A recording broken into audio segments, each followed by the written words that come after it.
Hi, this is Roger Moore, and you're listening to James Bond Radio. Hello, and welcome to episode number 124 of James Bond Radio. My name's Tom Sears, and I'm joined, as usual, by the great and powerful Mr. Chris Wright. How you doing, buddy? I'm not doing too bad. Great and powerful. Yeah. I am really happy. What an introduction that is. Thanks, mate. Absolutely. I appreciate it. No worries, dude. I've seen you, as we like to do from time to time, Chris, we like to expand our Bond skills a little bit, don't we? We work on things in life that perhaps Bond engages in or has engaged in the past. And I've seen you this week. You've been working on your Bond skydiving skills, haven't you? But not only that, you've done it somewhere particularly Bondy and particularly special. So why don't you tell everybody what you've been up to? All right. Well, it's been wicked, actually. Yeah, it was only yesterday. I went to the Body Flight Centre in Bedford, which is a bit of a mission to get to, but it's a really, really cool place. And this was where they filmed the freefall sequences from Quantum of Solace with Daniel and the beautiful and the lovely Olga Kurilenko. Goodness gracious. Unfortunately, she wasn't there when I turned up. But there is a rumour that her slippers are there. So I had a little scout about, but unfortunately I was unable to officially identify Olga's slippers. Gutted. That would have been nice if you could have procured them and maybe mailed them to me out here in Thailand. And I could, I won't go any further on what might happen to those slippers. Okay. But it was wicked. So I got to do a couple of practice flights in the actual flight chamber where they filmed the scenes in Quantum. So this is a part they didn't use a green screen as such, but I sort of did ask about the filming and stuff, and they basically whitewashed all the walls and removed the windows to get the cameras in.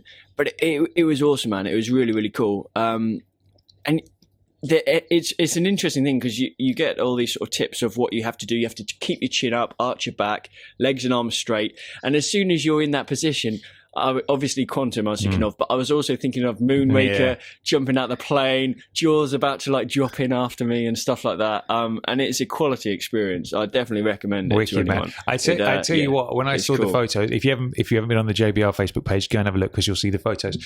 But that mid-air shot of you that you sort of like the main picture that you posted, you had a similar sort of poise to Jaws, like the way that the hands were curled round and the legs were kind of come back. It very moment when Jaws swoops into shot in Moonraker. It pleased me a lot. I should have got some tin foil for my teeth for the shot as well, shouldn't I? Absolutely. Yeah. Now, missed opportunity. In other news, Chris, there's been a lot of Bond news, hasn't there? So if you remember last time we had a podcast, we were like, man, we've still got no news. Are you a little bit worried? What's going on with Bond? Blah, blah, blah, blah, blah. And then more than a few days later, we got the official, somewhat low-key, somewhat unusual announcement through Twitter that and through the official James Bond website that Bond 25 is indeed coming out in 2019. So an extra year's wait. First of all, what are you thinking? Yeah. Well, I am glad that we got something because I think between you, I, and everyone that's listening, we're all kind of going, "What's happening?" Is there anyone out there who can tell us something? And it's strange, like you said, the way it was released. It wasn't like a big thing. It was like this little tweet. By the way, Bond 25 is going to be out the 8th of November, 2019. That's the US one, and then the UK will obviously be maybe a week or two before, whatever it normally is. Yeah. So that was strange the way they did it. But also, it's such a long time, isn't it, Tom? Yeah. It really is. We thought it'd be that sort of time, but 2018, didn't we? So we thought they'd be shooting towards the end of 2017 into 18 for a release date. Yeah. So it's a whole year, basically, ahead of what we were thinking. Yeah. Now, there are several possibilities for this. Let's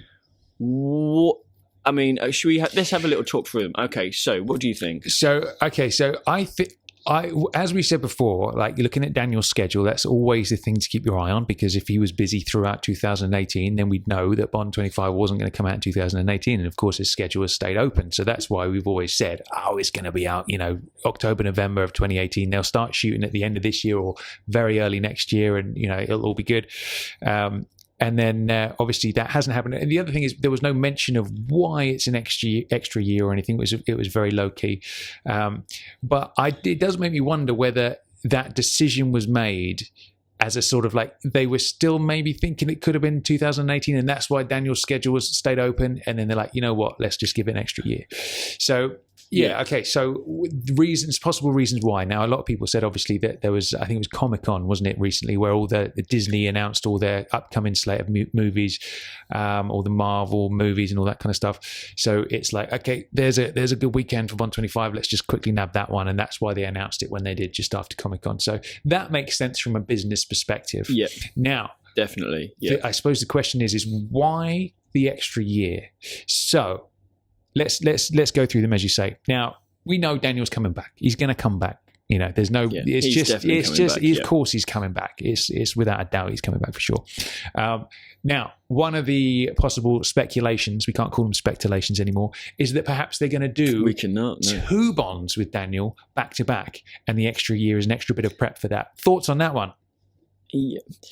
No, in fact, this is something that we mentioned quite a few podcasts ago, and we sort of thought of the idea, but thought they'd never go down that road. And in fact, I think Daniel himself has been asked in a previous interview, would you ever do 2 films back to back? And he was like, you know, he's just come off 1 film, and the amount of energy and time and effort that it takes to do the 1 film, he obviously said he'd never do anything like that. But, you know, that could still be a possibility. Yeah.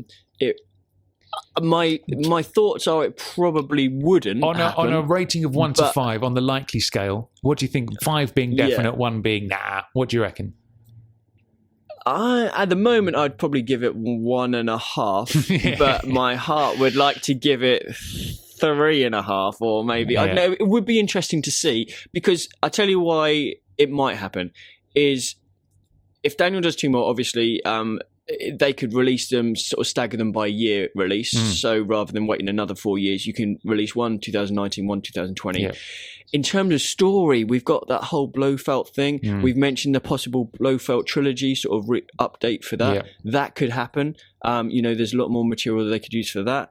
And it would tie up Daniel's story. So I guess from a story point of view, that does make sense, doesn't it?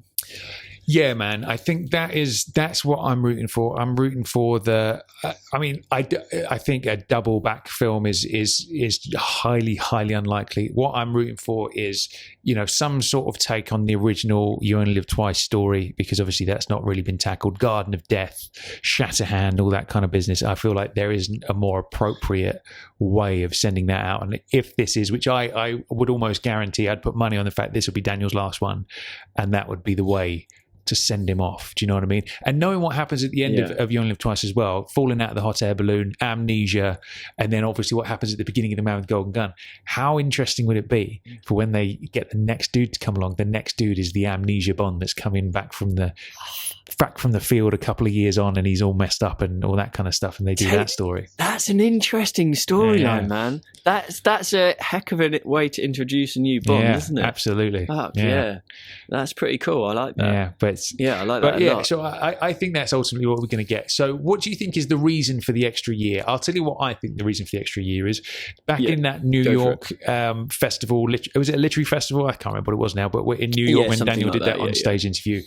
Obviously the subjects of 125 came up, and he was just saying, you know, we're just all a bit tired, we're just taking some time out and all that kind of stuff.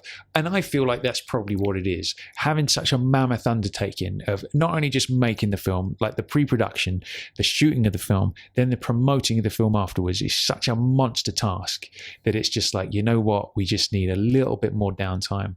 I'm not even suspicious that the script is bad, because that's obviously a thing that's floating around. The script's probably crap and they need an extra year. I think it's more the fact that like, we just need a bit more rest time before, like, we're going to come back with a bang. And I personally think this extra year gap, as painful as it is for us to miss another year of bondage, I think it can only be a good thing. Do you know what I mean? Come back refreshed, come back with an even stronger story. Maybe it was a reaction to the critical response to Spectre over in the States, that obviously it wasn't looked upon very fondly. And maybe they're like, okay, let's really take some extra time and really fine tune everything and take extra time to get the script absolutely right to send Daniel off with a bang. I don't know. What do you reckon? I think some of that is definitely right. I think the downtime has to play a factor. I'm sure it has. Also, the fact that we get the extra year, like you said, it is painful. But the script, I tell you what, this extra year, they should be able to iron out anything they're uncertain of. You know, they'll be able to get sort of, they'll be able to lock that script down, and it should be great no matter what. If it ends, I know it's not going to happen, but if it ends up being a bad script and the plot's all over the place, there won't be any excuses because I've had the extra time. But that won't happen anyway. But also, I think one of the main things is nailing the distributor, which they still haven't done yet. And what Sony's.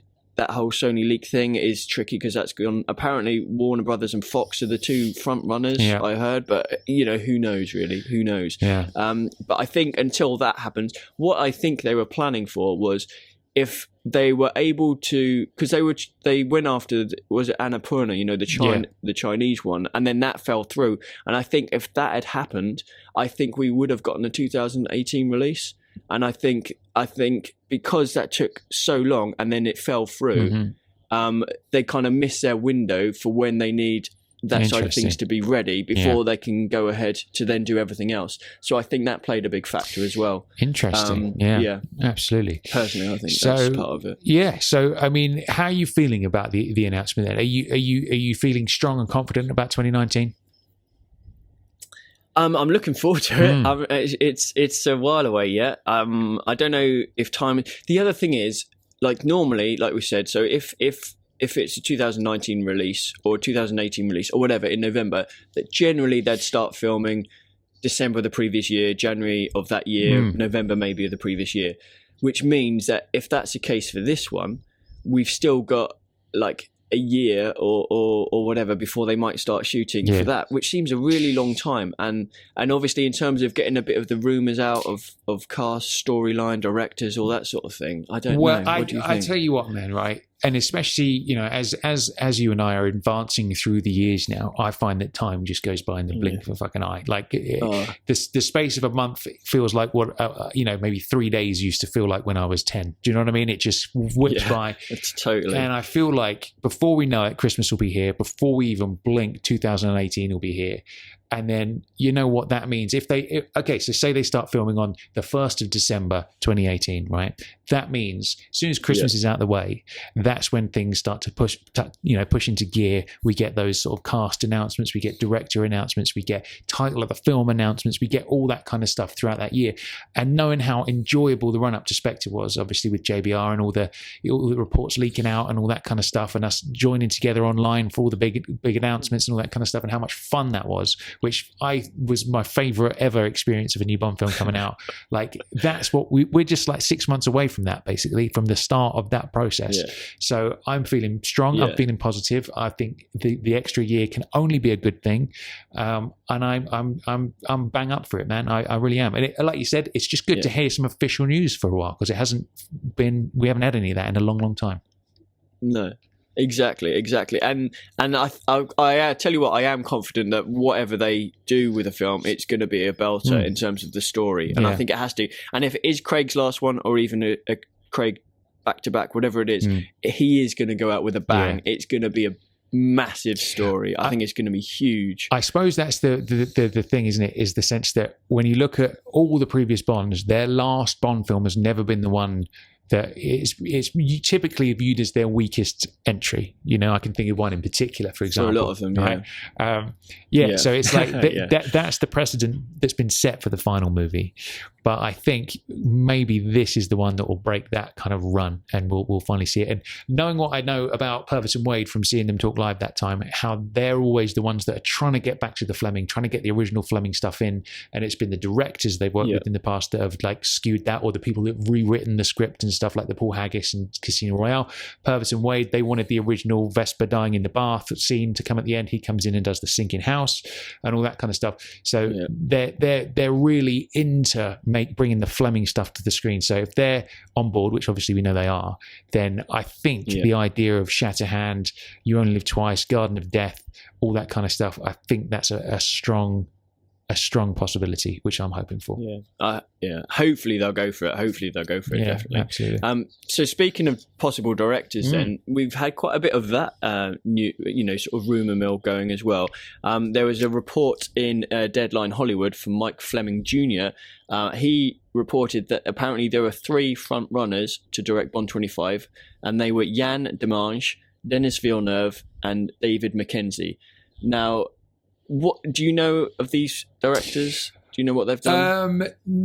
I know Denis Villeneuve. I watched Arrival recently, which I have to say I was a little bit bored by, to be honest with you. I didn't really enjoy that one all that much. But other than that, I don't really know much of his stuff.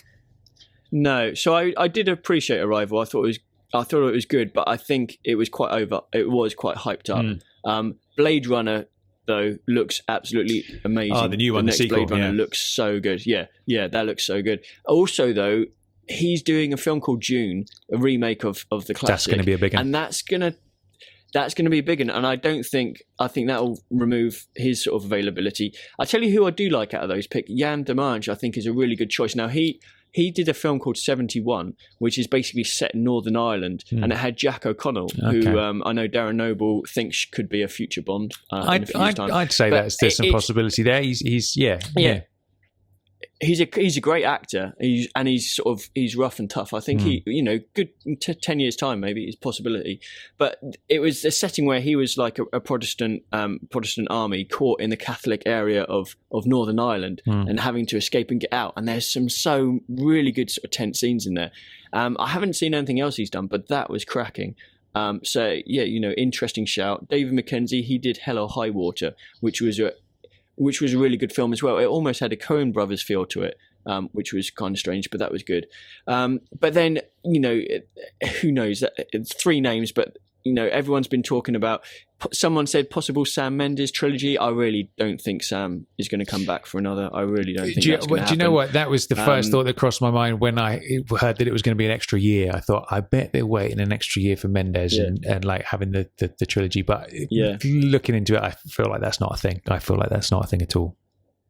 No, I don't know. I know there was sort of in the reports about sort of him in terms of budgetary. I don't think he ever thought about that, and apparently that was something which he was a bit of a big spender. Yes, exactly, a bit of a big spender. But who knows? Obviously, Martin Campbell. I mean, everyone is shouting, would like him to come back. I think in terms of age, that might be a factor. Maybe not. Who knows? But I mean, he'd do a bang-up job if he does come back.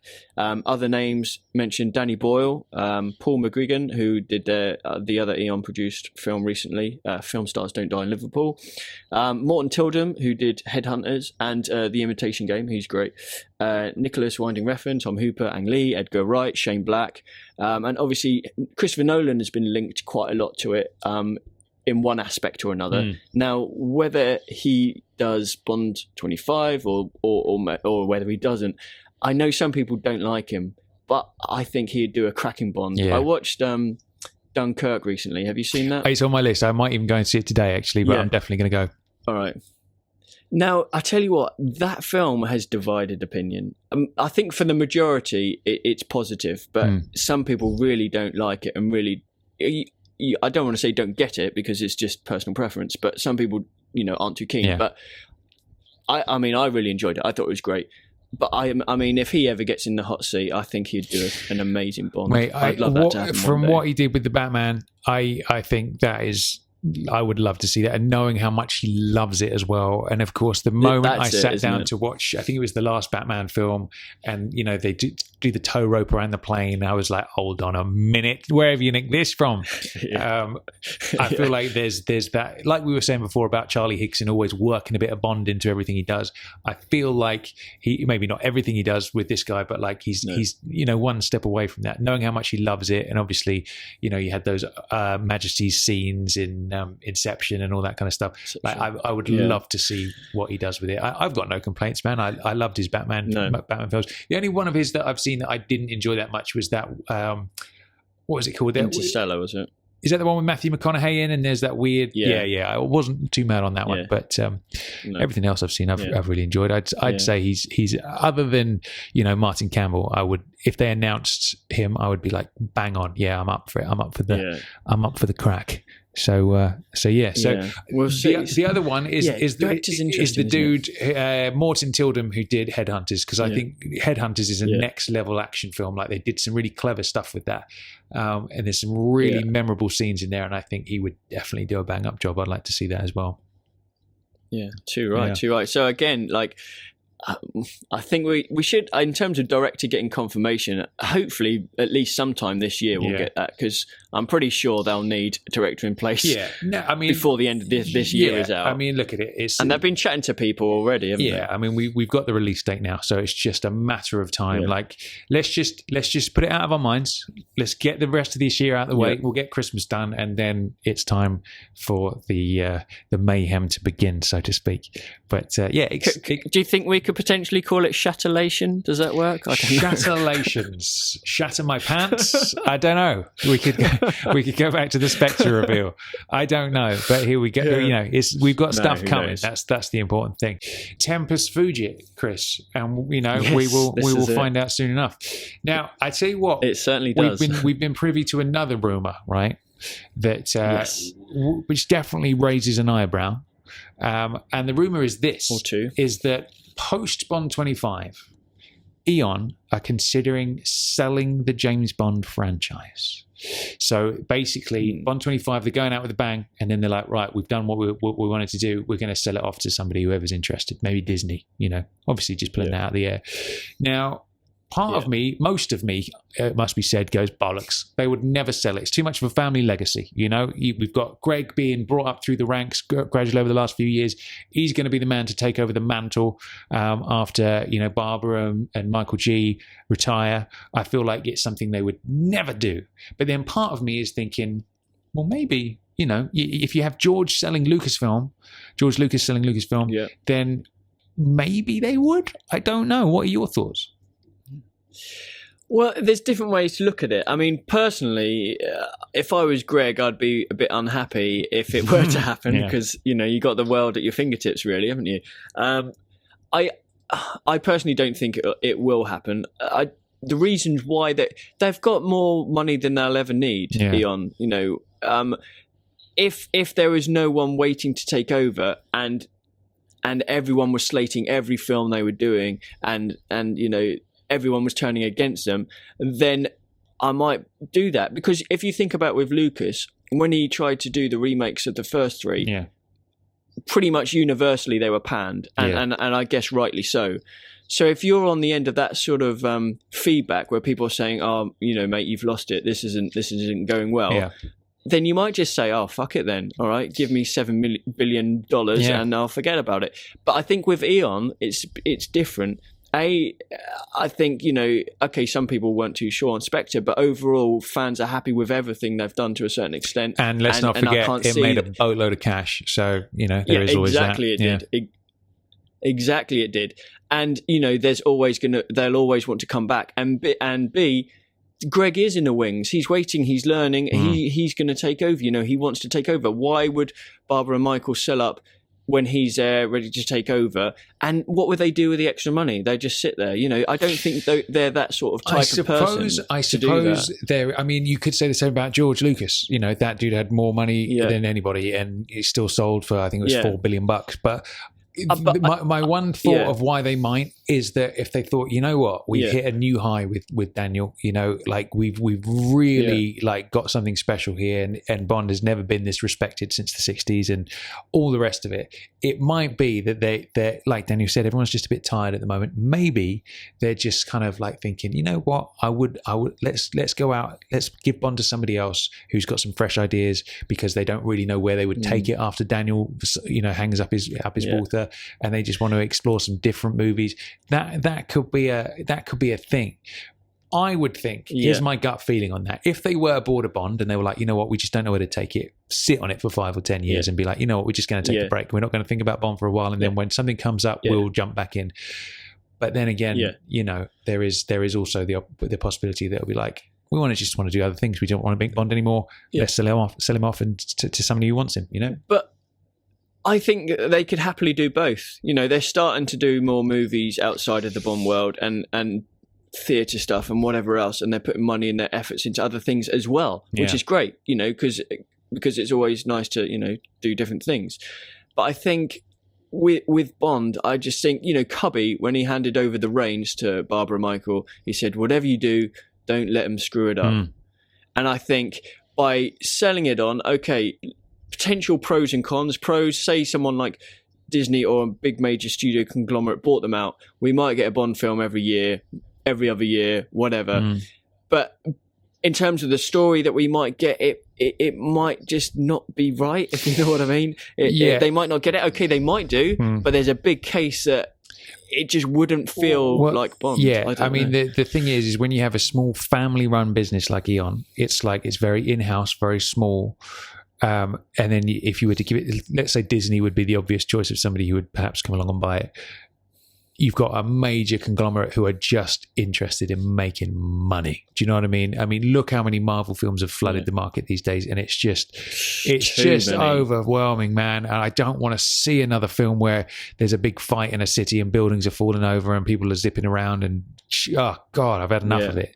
So there is that danger that if they were to, spend out the big bucks to buy Bond, that they would immediately want to get that return on investment back, and they would be firing out Bond content left, right, and centre, which on the one hand would be fun, but then I do feel like with something as localized as Bond, you can only make this film about this one character. It's not got a wider universe like Star Wars has. No, I feel like the quality would definitely dip, and my vote absolutely 100,000% would be to stay in-house at Eon and not sell. But it's an interesting thought to sort of consider what might happen if they ever did, Yeah, exactly. I'm completely in agreement. Hopefully that'll never, ever happen.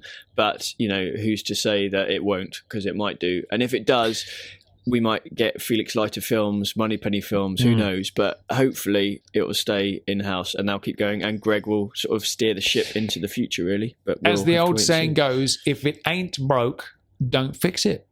That's my thoughts on it. So, Chris, too right. Some other news. There's going to be a new Bond cinematic installation in a pretty killer Bond location, isn't there, Chris? Tell me about it. What's happening? There is. Okay, so it's going to be at the Ice Q restaurant at Solden in Austria. Now, this was seen recently in Spectre as a Hoffler clinic, obviously where Bond goes to visit Madeleine Swan. So in terms of, it sounds really cool. I'll just give you a bit of blurb about it. So cable car company Solden is creating a bespoke new building to house the 007 installation, embedded into the top of the mountain, designed and built by award-winning architect Johann Obermoser, which sounds very similar to a certain character we know. The innovative dynamic space is inspired by the work of visionary James Bond production designer Sir Ken Adam. How cool is that? That's brilliant. It sounds great. The concept for the installation has been designed and developed by creative director and James Bond art director Neil Callow, who worked on Casino, Quantum, Skyfall, and Spectre. The head of design, Tino Scheidler, and his team. The name of the cinematic installation hasn't been released yet, but further details about the visitor experience will be released later this year. Now, lots of things that could be pretty cool about this. The fact that we've got Peace Gloria, and now we'll have this cinematic installation over the Ice Q restaurant. You could do like a double hitter holiday. A mountain just top. Go for a mountainous holiday, visit one, and then visit the other. How that would be ultimate, wouldn't it? That would be cool, man. Because we've got a lack of Bond, sort of large scale Bond conventions and events and stuff like the Star Wars lot get. I'm in full support of as many Bond-related destinations to go to, whether that's, Bond in Motion London, Peace Gloria. They've recently decked that out with loads of Bond content, haven't they? And then we've got another one opening up in Solden as well. So I say bring that stuff on. I guess that would be the what you'd get if Disney did buy Bond, is you'd have a Bond fest, you'd have Bond showing up at Comic-Con and all that kind of stuff, wouldn't you? Which I would welcome. That's true. I would welcome. Yeah, but definitely. I think, do you know what? I do worry sometimes, Chris. I sit at home and I put my feet up and I start thinking about Bond, and I get a little bit worried. And I'm interested in your thoughts on this, in the sense that you look at the Star Wars lot. I'm very envious of the Star Wars lot, right? I like Star Wars, I enjoy it, but I wouldn't call myself a hardcore fan by any stretch of the imagination. I'm envious of the Star Wars lot because they have so many things to go to. Like, Disneyland is all being changed out to have Star Wars Land or whatever it's going to be called. And you get the Star Wars celebration, huge events every year where thousands upon thousands of fans go to these huge convention centers, and there's all that stuff to do. And I feel like with a new Star Wars film coming out every year, like you've got all the Marvel stuff, you've got the Comic-Cons, all fans of those genres have a lot to do between films, but they don't need a lot to do because they get film every 6 months at the moment, right? But us as Bond fans, obviously we get a Bond film once every 2, 3 or even 4 years. So I feel like there's a danger that Bond's going to lose its grip with the upcoming generations now, because, you know, for you and I, when we were whippersnappers, entertainment was a lot more sparse and few and far between. And, you know, if a film was out at the cinema and it closed at the cinema, it was ages, at least a year before you could see it again on video, all that kind of stuff. I feel like with such a gap between films, I feel like there's going to be a lack of new youngsters discovering Bond when there's so much else to look at these days. You know, your dad's going to take you to the Star Wars thing and the Marvel thing before he takes you to a Bond thing, because there's no Bond, you know. And I feel like there's a danger of Bond really slipping from what it once was and has been all these years, because there's just there I feel like if you're really gonna like keep Bond at the forefront, I feel like you need to attack on multiple angles these days. And just making a film every few years is great and we love that, but I feel like to get the new generations, I feel like with the modern day, with all the social media and all that kind of stuff, more needs to happen. I feel like there needs to be more content outside of the movies. And when I say content, I mean like events and things that you would explore the Bond world in, to keep it, like, I won't say relevant, but keep it at the forefront of the mind's eye for kids coming up. What are your thoughts? Oh, mate, I'm so glad you said that, because I have the same sort of feelings. It is worrying at times. I think, particularly, imagine if the next 4 Bond films were spaced 4 years apart. That's almost, you know, that's too long, isn't it? That's way too long. You almost missing generations to a certain extent, you know. Particularly like you said, when they've got so much other potential stuff to view in between times. Like, as soon as you mentioned the conventions, I can just imagine how cool would it be rocking up and do you think there's enough fandom for it to have a convention where, I mean, there definitely is, to go somewhere where you could meet, you know, say Norman Wanstall, you could have a chat to him, Maddie Smith, you know, you could see some of the actors, some of the behind the crew, see some of the designers, see, you know, some storyboards, some props, whatever it might be. And I know you get that in little pieces, but if you had one big massive convention where they had all this sort of stuff, you could have people rocking up as the different characters.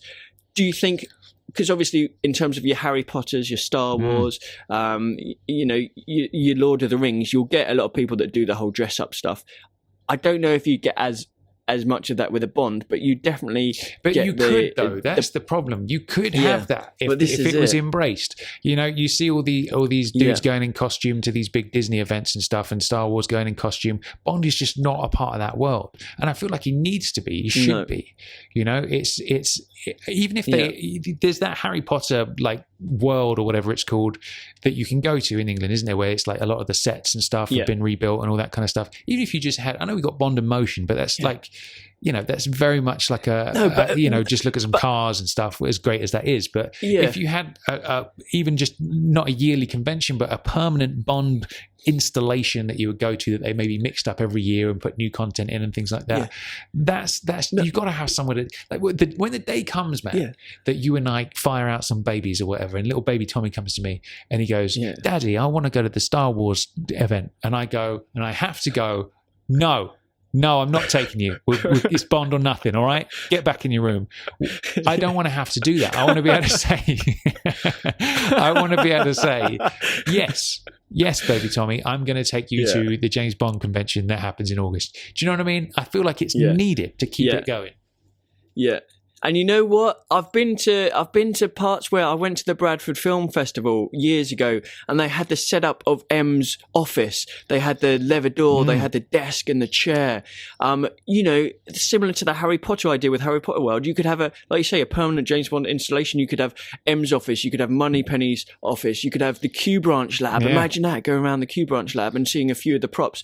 You know, you could just have all these different sort of bits and pieces, and I think that would definitely work. Do you know what? Do you know what I envisioned? Like, what the first thing you would do is you walk in, like you hand in your ticket, and then you go into the gun barrel room and you get to shoot your very own performance of the gun barrel. And then, do you know what I mean? They give it to you on a DVD. That's exactly what I was thinking. There's so much potential to make something amazing.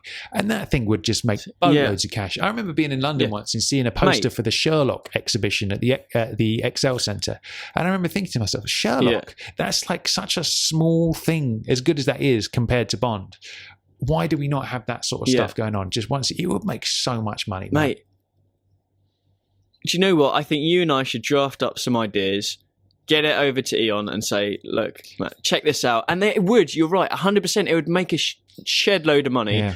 They'd get visitors every day, permanent James Bond installation, like you said, the gun barrel, and make it really interactive as well. You know, being able to sit, chat, maybe even have bits where you can recreate scenes, with the characters, and then it comes up on the video and they can email that to your email address afterwards or whatever. You know, just stuff like that, make it really interactive. Yeah. And I think you definitely get the punters in, not only obviously from the UK, but people all around the world. If you had it sort of somewhere within the vicinity of London or the outskirts of London, people would visit that, man, in 100%. Loads of people would go. 100%, man.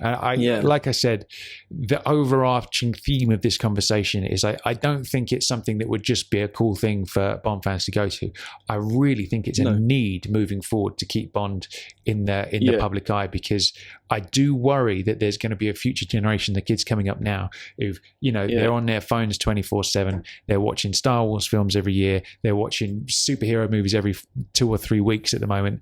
And it's just, that's what's going to capture them. Do you know what I mean? And I'm just worried that Bond is going to slip, if he hasn't already. And it'd be really it'd be really cool if they had like a lineup of like the henchmen or whatever with the different sizes, so you could stand next to like a knick-knack, and then you could stand next to a Jaws, and you'll be like looking up at this big figure of Jaws, maybe even life-size models or something. I mean that would be cool, wouldn't it? It would be stuff cool, like that. It would be cool. Right, we're gonna have to. You're gonna have to write another letter, Chris. Is what you're gonna have to do. Yeah, another 8-page letter. And then get a lovely return, a lovely reply from their solicitors. Not this geezer again. Fucking hell, leave me alone. But anyway, so that's pretty much that's our thoughts on the matter. So speaking of Bond-related events and gatherings, Chris, you've decided to take things into your own hands, haven't you, Chris? You've been like, there's no conventions for me. I'm gonna make one. So tell me what the next one is. What's happening?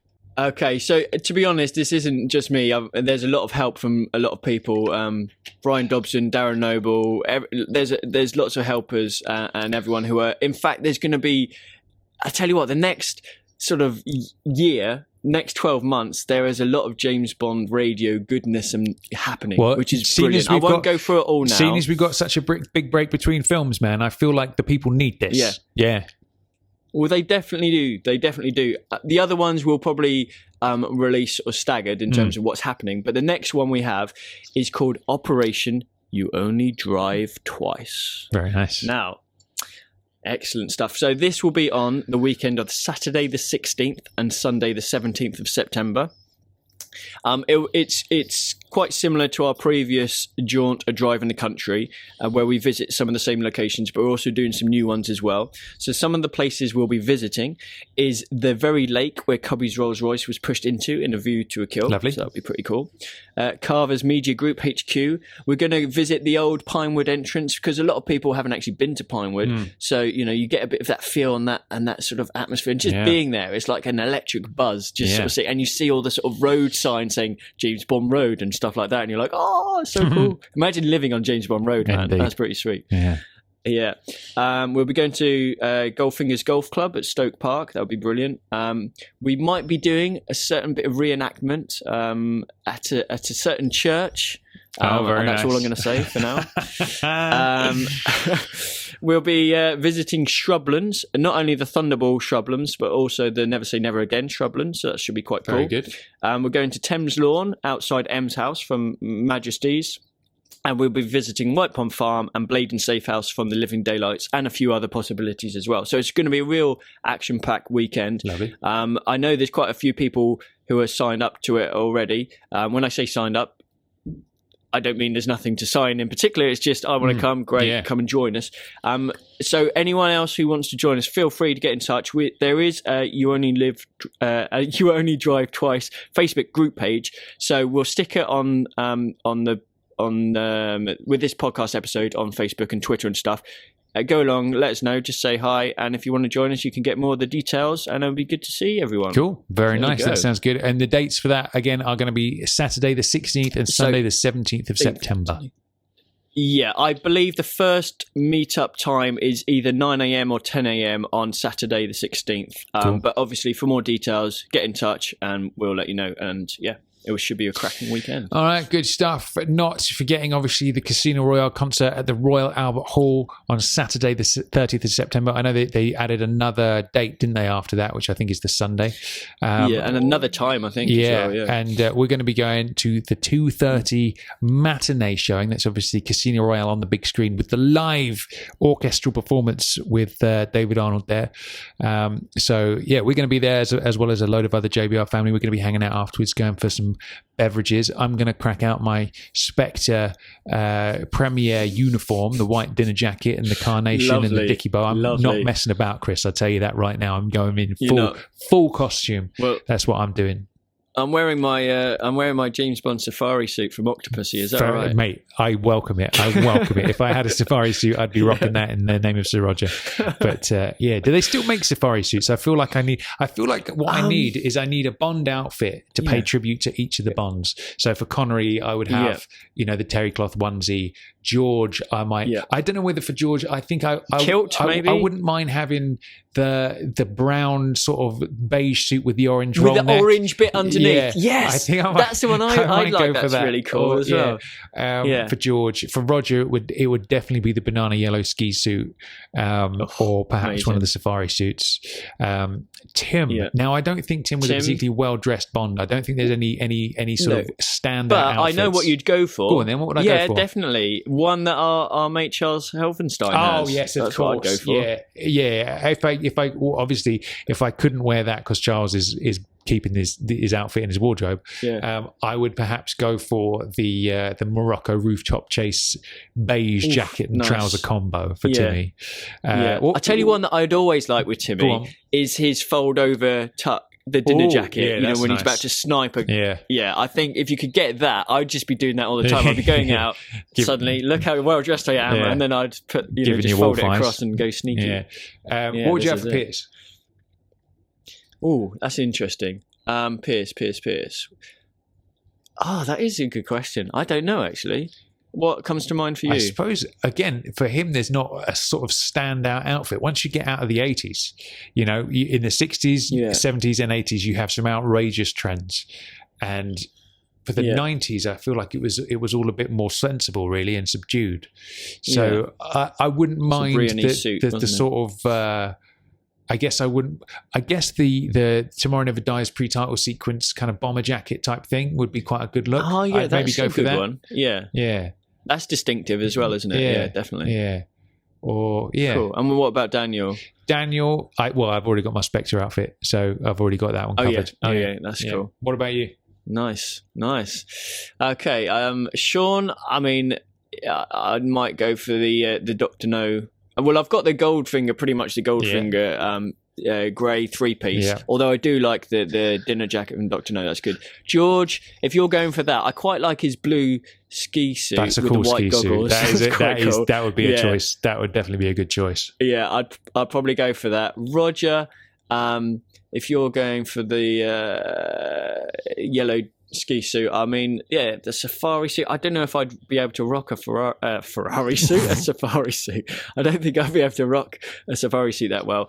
Maybe the older, knitted wool jumper with the gilet while he's rock climbing. Oh yeah, and all that. Nice, sort of stuff. That's nice. Yeah, I like that. That's kind of Rog. And then Timmy, I'd definitely go for the fold over dinner jacket from Daylight. Yeah. Pierce is a tricky one. Maybe that sort of blazer thing that he wears when he goes onto the Manticore in GoldenEye. Oh, very nice. Or he wears that. Yeah, that's quite a cool one. Or he wears that jumper when he's doing the car racing against Xenia, doesn't he? In the DB5. That's quite cool. Yes. And then Craig. Craig, what would I do for Craig? Craig, well, I'd get the sort of bomber, the budgie smugglers, Harrington jacket that you, the budgie smugglers, definitely. I've got those already, so that's fine. I'd get the ripped Harrington jacket from the end of Quantum of Solace, where it's all dirtied and bloodied. Yeah, either that or again the dinner jacket with a bloodied white shirt and stuff like that. Yeah. You know, the used look, shall we say, the distressed look. Absolutely. Yeah, good call, man. Good call. Yeah. So, yes, we went off the rails there for a little while, didn't we? Good God. We did. Yes. Yeah. Okay. So, before we crack on then, because obviously today is all about, we haven't even mentioned what today's about, but as soon as you'll have seen the title of today's episode, you probably know what we're barking at. Today is the time where the JBR family get to have their say with the 90-second reviews of The Living Daylights. Now, Chris, we always say these episodes are nice and easy because we don't have to do anything, do we? We just sit and chinwag for half an hour talking, Bond news or whatever, and then we sit back and let the people do the talking. So how are you feeling about today? You excited? What are your predictions for the listener reviews? Well, I tell you what my predictions are, Tom. My predictions are pretty much overwhelmingly positive because the listener figures we got from Daylights 1 and 2, our review, were through the roof, man. They just skyrocketed above everything else. A lot of love for this film. And obviously from when we reviewed it, rightly so, because it is a cracking film and Timmy's brilliant in it. So I think there's going to be a lot of love. I really don't think there will be any negative. There might be certain things within the film that people might say they weren't too sure about. Yeah. But I think overall it's going to be really positive. Absolutely. I'm pretty sure anyway. That's what my predictions are as well. Absolutely. So before we get cracking then, come and follow JBR on Instagram, which is at James Bond Podcast. If you just put that into the search on Instagram, you will find us. Good old B-Dobs, Brian Dobson, has been posting some rather wonderful content, and I've posted a couple of things there myself, and I'm sure Chris will get involved at some point as well. Come and join us on Facebook. Just put James Bond Radio into the search box. Come and follow us on Twitter, which is at James Bond Radio. Also, come and follow us on Periscope for any live chats that we do, which we haven't, do you know what? Aside from the location stuff, we haven't done a whole lot of Bond chit chat, sort of chill out sessions for a while. So I'm gonna take it upon myself to get involved we'll have in some to do of that. Yeah, so come follow us on Periscope for some live Bond chats and stuff, and obviously the back catalogue as well from all the locations we've been to over the years. Come to jamesbondradio.com where you can see the blog, which Jack Lugo manages for us, and there's loads of lovely pieces of content over there and blog posts, and God knows what you can get involved in. You can obviously leave us a voicemail message over there as well. There's a little button on the right-hand side that says send us a voicemail, and if you want to send us a listener quote or a trivia question, or you just want to say hi or whatever, or indeed leave a 90-second review, which obviously you're a bit late for now, but that's how you do it. Obviously, come and subscribe on iTunes. Just go to the iTunes store, click on podcasts and type in James Bond Radio and you will find us, or just stick us in the search and you will find us. Obviously, if you want to help keep the good ship JBR afloat, there's a donate link over on the website as well, which is never expected but always appreciated. Other ways you can help the JBR cause: you can post on social media about JBR, share our posts, talk about the episodes on Bond forums, because good old-fashioned word of mouth is the most powerful thing of all. So anything you can do to help spread the word about the podcast is greatly appreciated. Now, before we unleash the hounds, Chris, we have a listener trivia question, don't we? Who's it from? We do. Well, I just wanted to briefly, before that, going back to Periscope, as people are listening to this, I am actually at the moment in Amsterdam, so I will try to get some nice little video footage from Diamonds. So if people keep a lookout for Periscope, it's likely to be tomorrow, so it's likely to be on Saturday. I'm imagining probably Saturday late morning GMT time. Saturday lunchtime. I'll get a bit of Periscope going for Tiffany Case's house and the bridge, the Skinny Bridge, and Amstel. So just keep a lookout just in case, and I'll see what I can do. All right, Chris, be careful. Don't do anything I wouldn't do. You know what Amsterdam's like, my friend. I have heard the stories. Yeah. All right. No, it should be good. So, who is our listener trivia question of the day? Okay, we have two listener trivia questions. The second one we'll get to in a moment. The first one is a trivia question from someone we haven't had a trivia question from before. I'm excited. This is Don Zuderman from Station H Holland. So should we have a listen to his question and see what he has to say? Yeah. Hello, Chris and Tom. This is Don Zuiderman calling in from Station H Holland. I've got a trivia question for you from one of my favorite Bond films. Now, I know it's one of Tom's favorites too, so he might get this easily. So the question is, what are the amazingly advanced specifications of the computer Natalia wants to test at the computer store in St. Petersburg? Now, funnily enough, these specifications are quite similar to the very first computer I got at Station H, now 22 years ago. I'll call back later with the answer. This is Don, signing off. Fuck. Yeah, that's a good question. Mate, that is a good question. And I tell you what, it's probably going to be laughable. I can't remember what it is off the top of my head, but it's going to be something ridiculous. Like, has it got a floppy disk drive or something ridiculously outdated? I do enjoy that when you watch old movies from the 80s or whatever, and they talk about technology and it's just the most basic thing in the world, yet it's cutting edge at the time. That's a good question. That is a good question, Don. Thanks for question. Calling. Cheers, Don. Always good to hear from a listener who hasn't got in touch before, so it's nice to freshen the pot, so to speak. So you said we had another trivia question. What's going on? Yeah, now this one's a bit different. So this one is from our JBR blogmaster, Mr. Jack Lugo. And rather than a trivia question, it's a little bit more of not a debating question, but, one which just to see what our sort of thoughts are on it. And it is to do with daylight. So I thought we'd stick that one in there as well, have a little chat about it, and then we can go to the listener reviews afterwards. Okay, so let's see. Hi, this is Jack Lugo, and I just had a question about the living daylights, and I was just wondering if Tom and Chris could shed any light on this. My question is, why doesn't Bond defuse the bomb on the plane sooner? It just seems like he may have had time to defuse it before even taking off, and before Necros made it onto the plane before the plane takes off. I mean, I understand that the original plan was to set the bomb on the timer, and then it would have exploded the plane with all the opium later on, and presumably Bond would have been safe and off the plane. But once he had taken refuge on the plane, once he had gotten discovered, he has to remain on the plane. And I don't know if it was, I know if it was me, I would want to defuse the bomb like the first thing. I mean, I wouldn't care if the timer had like an hour left on it. That would be like the first thing I would do. And it just seems like he had the opportunity to do it before, having even the plane go in motion.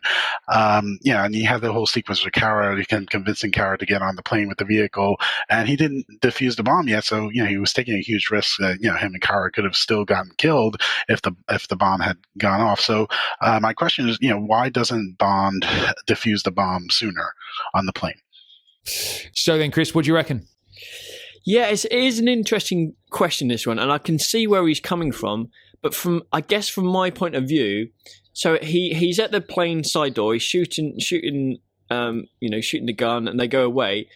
And I guess his intention is to get to the control straight away, because he wants to get that plane out of there before the others try to stop him. It's full of all the heroin, and he thinks that maybe if they stop the plane, then they could get him.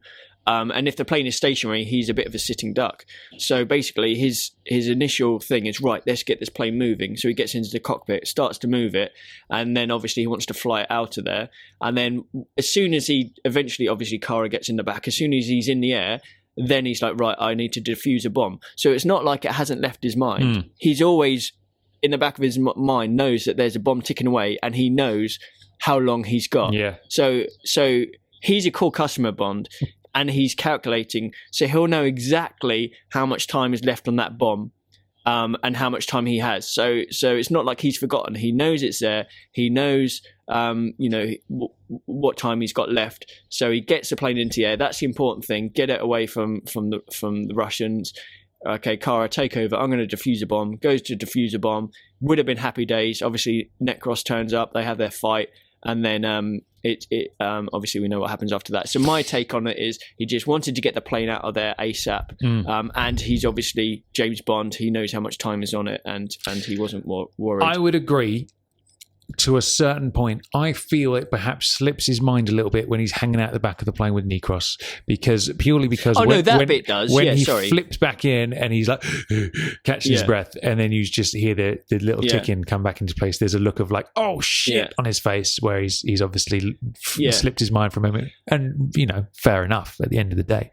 But no, that bit is right. What I meant was, and leading up to the point where he fights Necros, he 100% knows where the bomb is and what the timing on it is. Obviously, when they have the fight and the cargo net goes out, he assumes that out of what's the chance that the bomb is still in the plane out of all the ones that have flown away, and that's why it's suddenly like, oh crap, it's still one of the ones that's in the plane. But I think up until the point where he fights Necros, he totally knows where the bomb is, how much time is left, and that's why I think. Well, there you go. That's just the caliber of the man we're talking about. I guess he's just on the ball more than you and I would be. And I'm in agreement with Jack, though. I would absolutely make that my priority. In fact, what I'd have probably done is I'd have machine gunned Koskov and Nikos outside the door. That would have been my first port call. So I'd have done that to buy myself some time. So then I could chuck the bomb out. And then then I'd go and take off. Or alternatively, you could just grab the bag with the bomb, take it with you into the cockpit, lock the cockpit door, start the plane up with one hand, and then defuse the bomb with the other. That is true. Multitask, that is true. But then I guess it doesn't make for an exciting film, does it, Chris? At the end of the day, if you get too analytical about these things. But there we go. Good question, Jack. Excellent observation. Okay, nice then. So I think it's time to turn the microphone over to the people. Wouldn't you say that's the right thing to do right now? I think so. Good. I do think it's the right thing to do. Do you know, we're an hour into the show and we haven't even run the theme tune yet. So let's run the theme tune, and then we will hear the JBR family speak on The Living Daylights. Who are you? My name's Bond. James Bond. Bond. James. Bond, what do you think you're doing? Keeping the British hand up, sir. Welcome to James Bond Radio. News, reviews, and discussion of all things 007. Pussy. As you can see, I have no problem with female authority. Oh, pipe down, 007. Do you expect me to talk? No, Mr. Bond, I expect you to goodbye.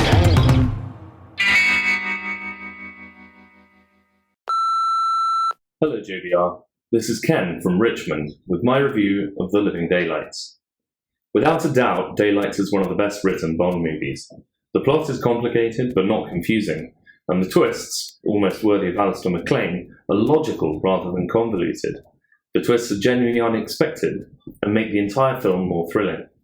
The dialogue is realistic and natural, matching the performance by Dalton, and it doesn't rely on catchphrases. The action sequences that top and tail the film are, for me, the most exhilarating of any of the pre-Craig Bond films, and Barry's last score is also, for me, one of his most original and memorable. Even Necros gets a wicked theme tune. Speaking of the villains, they are larger than life, as we have a right to expect, but not cartoonish. Koskov is a bon vivant and an opportunist, slimy but dangerous. Necros is an imposing physical specimen who doesn't need to rely on a gimmick such as steel teeth or a face full of diamonds to be memorably threatening. But my favourite villain is Brad Whitaker. Whitaker is the Donald Trump of Bond villains. He is arrogant, impetuous, and like his hero Napoleon, Whitaker overcompensates for his shortcomings, in this case, his stillborn military career. The only weak spots are, I hate to say it, on the Quim front. Cara is insipid and one of the least physically attractive Bond girls, and there isn't a whole lot of sideshow muff to be enjoyed through the rest of the film. Hi Tom and Chris, Ed Hall all the way from Station S in Sydney. Just leaving my review on The Living Daylights. Wow, I love this film. Sometimes it's my favourite, sometimes it's a close second, but this is my film. It was the one that made me a hardcore fan. I used to even have an Action Man figure that had desert fatigues and a miniature sandbag, so I used to reenact the Mujahideen sequence in my backyard. Not that I even knew what opium was. The opening sequence is the best in the series, without a doubt. I'll fight anyone on that, and I still have to make the trip to Gibraltar, preferably in a Land Rover. It was the first Bond film I saw in widescreen as well, not recorded from the ITV Bond marathons. My brother bought me an official VHS of it, and thanks to him, I could finally see the side boob in the Pushkin interrogation. The plot was a bit complex, but that didn't matter to me. I just thought it was fucking cool at the time. And the soundtrack, again, it's up there in the best in the series. I'm really looking forward to License to Kill now. Keep up the great work, guys. Thanks. The Living Daylights is the closest Bond film to a Le Carré, and that is why it is fantastic. This is Erling reporting for duty. This is Dom calling from Acacia Road in Tunbridge Wells, just following up on your request for listener reviews for The Living Daylights. Sorry, old man. Section 26, paragraph 5. That information is on a need-to-know basis. I'm sure you understand. Hi, my name is Stu. I'm from England, currently living in Australia. My reasons for thinking that Timothy Dalton was the best Bond in The Living Daylights is because it was the first time we got to see a real, true, gritty Bond, more insubordinate, more focused on what he was doing, a ruthless killer, a good 00, in my opinion, and setting the seed for what is now being morphed into the Daniel Craig era. It was almost like back then that's how they were viewing it as going, with the start of Timothy Dalton being the start of that Bond, very much James Bourne-esque, but obviously this was pre-Bourne, so that's my opinion of why Timothy Dalton was good in The Living Daylights and why it's the best. Hello, Tom. Hello, Chris. By the way, happy belated birthday. I hope you had a wonderful birthday. Hello, JBR family. This is Dennis James from upstate New York, just calling in to reminisce about The Living Daylights. It's actually one of my favorite films in the series. As a kid, I saw it in the cinema 7 times. I was completely enthralled with the idea that Tim was the first new James Bond actor in my lifetime, so I wanted to follow his Bond era, his Bond career. I actually was sold on him right away when I saw the teaser trailer with him in that black jumpsuit, his hair blowing in the wind on top of the Land Rover. Bond, James Bond. Everything he did in that opening scene was just spot on. I always loved Kara.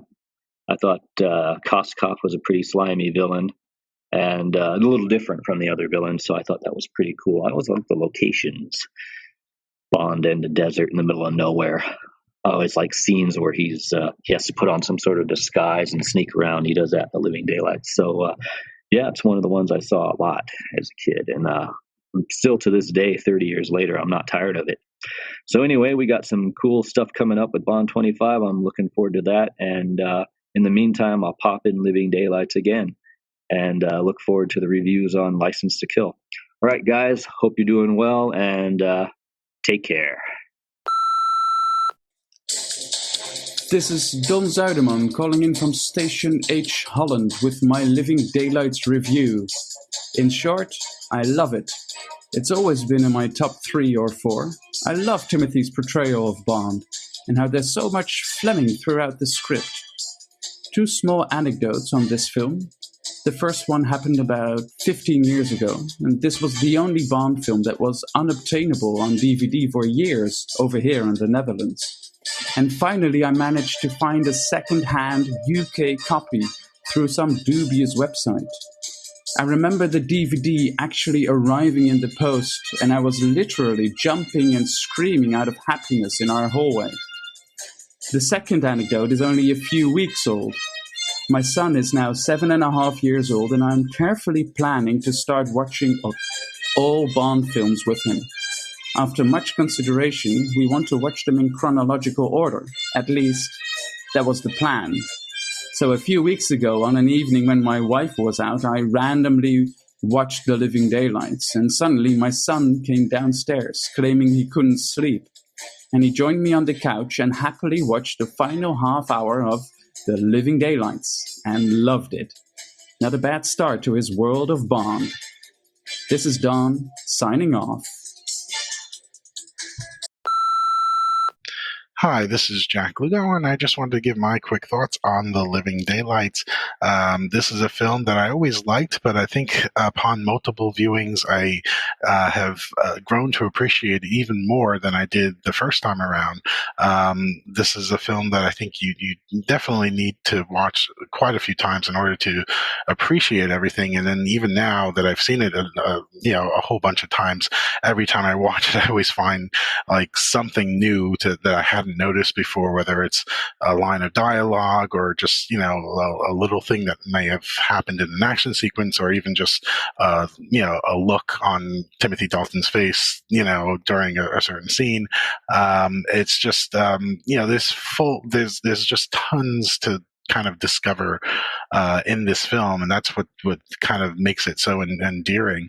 It's definitely one of my top 5 Bond films. I think Timothy Dalton gives a great performance. He's kind of like the Fleming ideal. He really, has a strong appreciation for the source material and for Fleming, and that comes through from beginning to end. I mean, the man is intense. So, The Living Daylights, great film. If you haven't watched it or rewatched it recently, definitely do so, because you won't be disappointed. Hi, this is Andrew from London. Now, if you don't think that The Living Daylights is the best Bond film, then someone's been on the chloral hydrate. The Daltonator deserves an Oscar for his performance. He meticulously researched Fleming's Bond and brings him to life like never before or since. A serious, wolfish, dark, cynical, mysterious figure who's the hero, which contrasts brilliantly with the villains who are these jolly sociopaths. Yeah, they lack menace, but Necros makes up for that. Lies spread by my competitors. Save it, Whittaker. It's got John Barry's best score, bringing all of his sumptuous strings and horns, coupled with a deep electronic bass that just rocks. The cinematography is lavish. It feels epic. Desertscapes to rival Lawrence of Arabia, unlike License to Kill's TV movie vibe. You know it's true. Incredible butler fight. Where did that come from? Fit Moneypenny. Amazing car. Does the second half drag? I don't think so, but if you do, it's got the best Bond action scene and one of the finest ever crafted, with Bond and Necros hanging out the back of the Hercules. It was filmed in that sweet spot, pre-CGI, shot on film, but when there was a real modern aesthetic with quality picture and sound, so it never feels dated. Every year, more people come round to the realization that The Living Daylights is the best Bond film. And if you're still not sure, don't think. Just let it happen. Hello, Chris. Hello, Tom. This is Tom Barwick here, calling to phone in with my 90-second review of The Living Daylights. Before I do start, I just wanted to say how brilliant the coverage has been on this. From both yourselves and from the ever hilarious Dan Gale on his Loving Daylights. And so I'd like to congratulate all of you and Charles Helfenstein as well. So just wanted to say how great that all was. As the film itself, it's one of my favourites, and also it's my favourite tend to be the more serious ones, and I tend to find I have to be in the right mood for them. This one is one that I can just put on at any time. It's got a little bit of humour in it, and it's got a little bit of grit in it that Timothy brings to the role. And I find that it's got it goes both ways in terms of the humour and then the serious side of it. You've got like the scenes in this, the sniper scene, and you've got the pre-title sequence for really good action scenes, and then you've got some really good humour, and I just really enjoy it. So yeah, it's really one of the top drawer Bonds. So once again, well done, boys, on your coverage of this, and thanks very much. Hi, Chris and Tom. It's Chris Ettlecorn here with my thoughts on The Living Daylights. Yeah, I really love this movie. Dalton is my second favourite Bond actor after Sean Connery, just because he's the closest to Fleming's creation. What I love about Living Daylights is mainly how the fact it just rocks along. Got the Gibraltar sequences, all the stuff in Czechoslovakia, and then Vienna, then all the action in Afghanistan. I also like John Barry's score, and I'm a fan of Aha's theme song. So yes, the only thing I would probably, if I was going to just out of to be slightly critical, I suppose, would be Felix Leiter. Could have done without him, I guess, especially as he's played much better in the next movie, License to Kill. Well, I hope this message finds you well, guys, and keep up the good work, and speak to you soon. Goodbye. Hi, this is John from London. Here's my 90-second Living Daylights review. For me, this is a really enjoyable Bond film. The first half material in particular is among my favourites of the entire series. The brilliant pre-credit sequence, Bond at the opera, the sniper scene, the glimpses beyond the Iron Curtain, defections, intrigue, and do I detect a Hitchcock influence in some of the scenes? Timothy Dalton is a good Bond, and an important change after some of the excesses of the Moore era. He's not quite the full package for me. He lacks the raw magnetism of a Connery and the physicality of, say, a Craig or in some ways a Brosnan, but he does deliver in ways other Bond actors don't. The early scenes with Saunders and later in Pushkin's hotel room are two real highlights for me. I find the second half of the film less successful. It's weighed down by overlong desert scenes and an unnecessarily complicated plot. I'm also not totally sold on the main villains and find Kara a little changeable. 1 minute gullible and almost schoolgirl-like, and then next minute she's tricking Bond with a poison drink and kicking Russian arse in the desert. None of these niggles spoil what I think is a fine and much-needed change of direction in the series, though. The new James Bond, Living on the Edge, goes the tagline for the 15th James Bond film, The Living Daylights. And this is the film that took me from being a casual Bond fan to an absolute hardcore obsessive. The pre-title sequence is without question my favourite of the entire series, so much so that I actually went to visit Gibraltar earlier this year to find the locations used, and believe me, it certainly just didn't disappoint.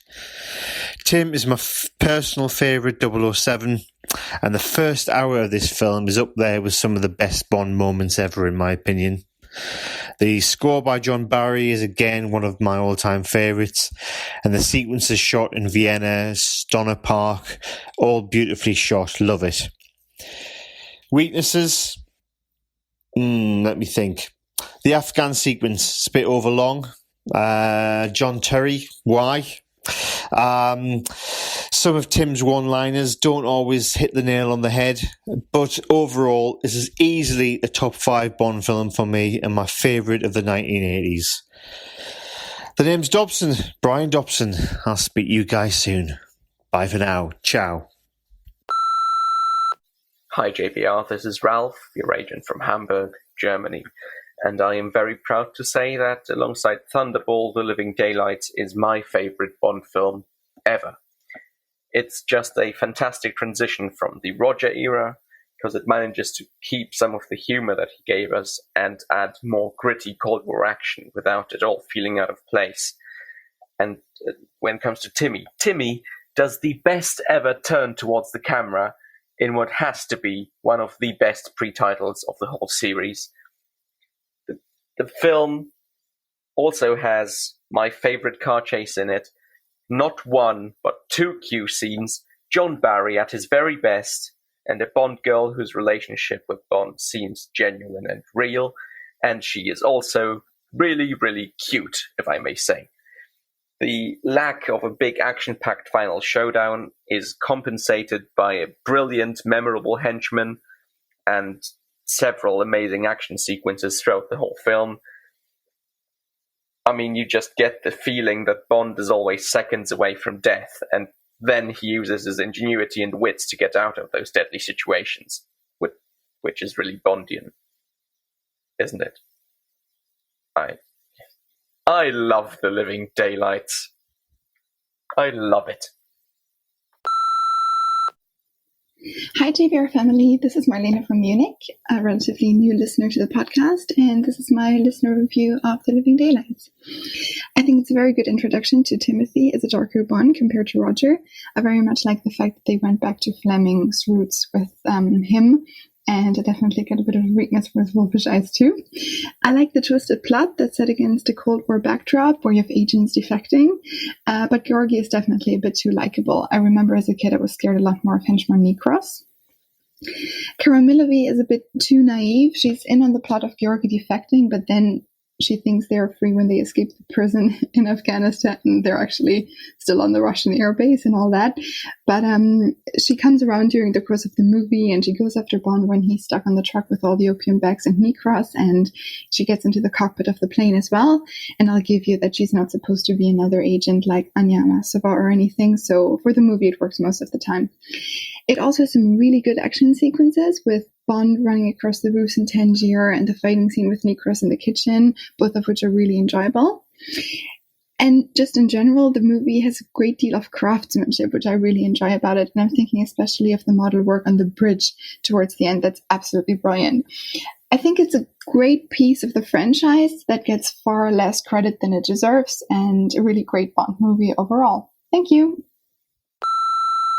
Hi, this is Matt Robenheimer, and here's my thoughts on The Living Daylights. I'm a big fan of the 1980s John Glenn era of Bond movies, and The Living Daylights is my favorite of all of them. First time I saw it, I loved it straight away. I think Timothy Dalton's portrayal of Bond is a really good one. I mean, it's a pity that he did only 2 movies and didn't really get a chance to build a nice body of work as in the role of James Bond, but I think The Living Daylights as a standalone film is a really strong one and really shows how good he was at playing Bond. I particularly like the sequence which is taken from the short story where Bond is there with the sniper rifle at the opera house and Koskov escapes.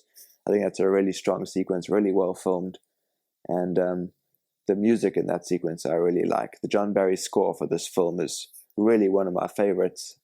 And I think for it to be his last Bond score was really appropriate because he went out on a really high note. Other thoughts on the film, I really like the character of Koskov. People often criticize the villains in The Living Daylights, but I think Koskov really is a really great character. Overall, it's one of my top 10 Bond films, easily. I love Timothy Dalton in the role. I like everything about it. Yeah, it's a really great film. This is Fraser Lockley from Leicester, recording my 90-second review for The Living Daylights. How do I encompass my feelings on Living Daylights in 90 seconds? I don't know.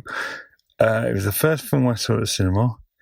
Before that, I was really into the novels and kind of looked down on the Bond films a little bit because they didn't reflect what I was reading in the books. I first saw Timothy Dalton on an AHA video, I think it was Top of the Pops, and something clicked. I thought, yeah, this could be for me.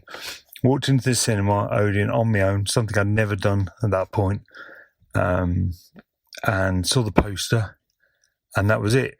I was just hooked from the moment that the credits came up. Pre-title sequence blew me away. I was just grinning through the whole thing. There are so many good things about this. Central to it all is Timothy Dalton's portrayal, which has always clicked with me and always been my favourite portrayal of Bond. Anyway, everything's good. It's all good. Aston Martin, love it. John Barry's score is brilliant. Anyway, thanks guys. Looking forward to the next one. Cheers. Hi, this is Julian O'Hare with my review of The Living Daylights. So back in 1987, I was really desperate for a change in James Bond. I'd love Roger Moore, but I wanted a Bond that was more serious and younger than my dad. And my first introduction was via a really awful pirate video, the kind of infamous one you've probably all heard about. And me and my mates all came round and we went to my sister's flat and we watched it. And it was terrible and it made no sense. I mean, the plot's complicated enough, but when you're missing about half an hour of it, it really makes no sense. And then I read stories in the Daily Mail about how bad the new Bond film was and how they were thinking of starting again with a new actor. And that made me really worried. But then I went to the Odeon Leicester Square the day after it had premiered. And we sat down and the gun barrel started and the opening sequence was incredible. And the whole thing was just brilliant. And even though I probably didn't follow the plot, all the individual set pieces were so superb And Dalton was just brilliant. And from then on, I was totally obsessed. And I couldn't wait for the next Dalton film. And I expected him to have a tenure as long as Sean and Roger. But hey, what did I know? So look, I love The Living Daylights. It's fantastic, it's timeless, and I never get bored of it. An awesome Bond. Thank you.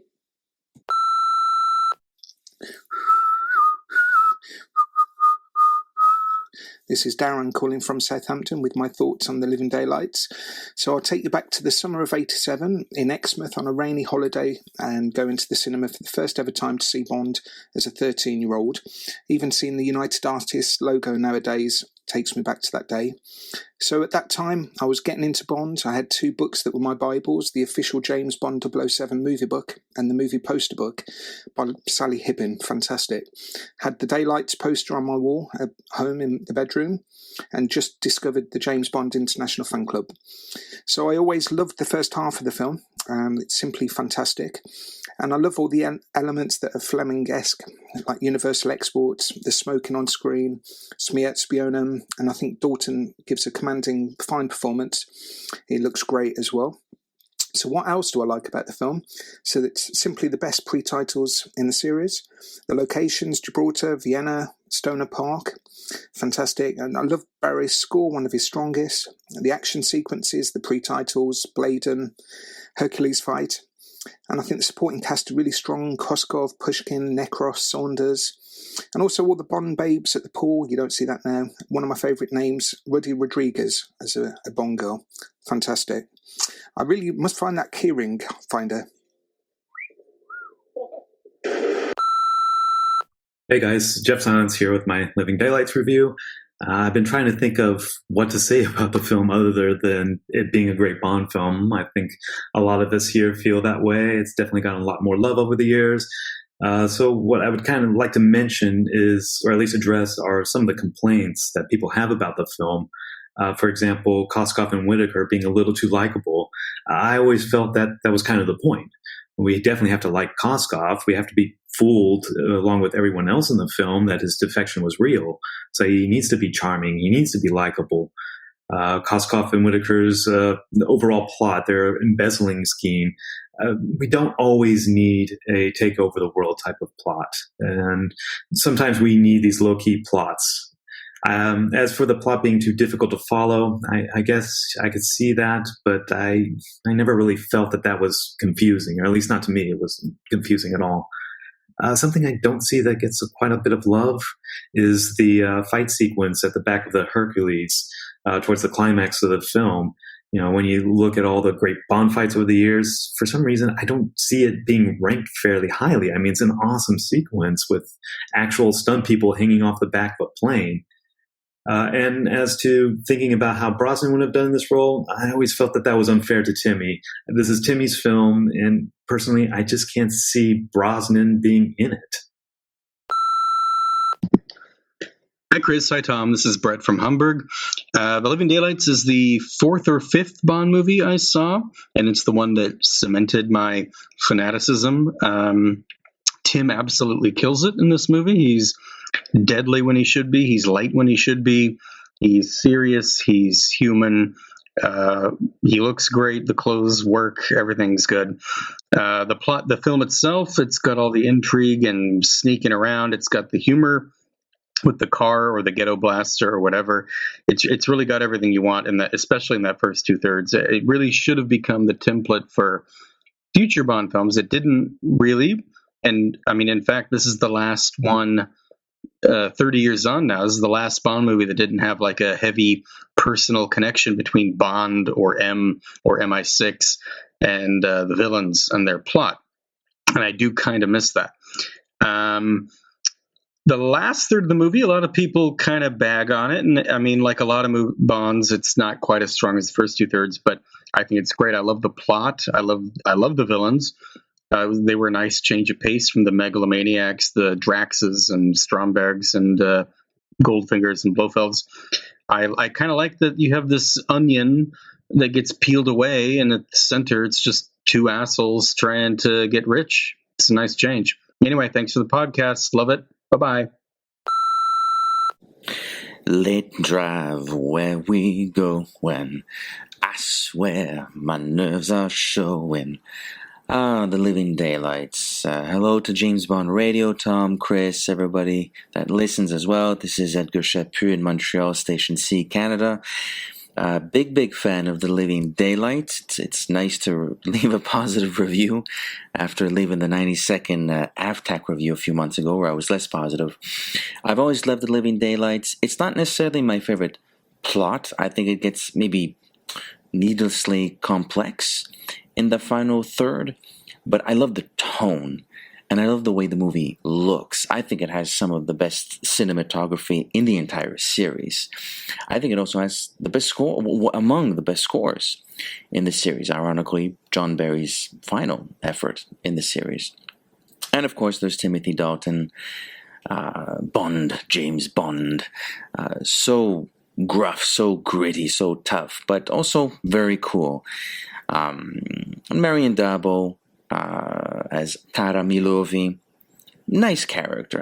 Not my favorite Bond girl, but she's sweet. I like her sweetness.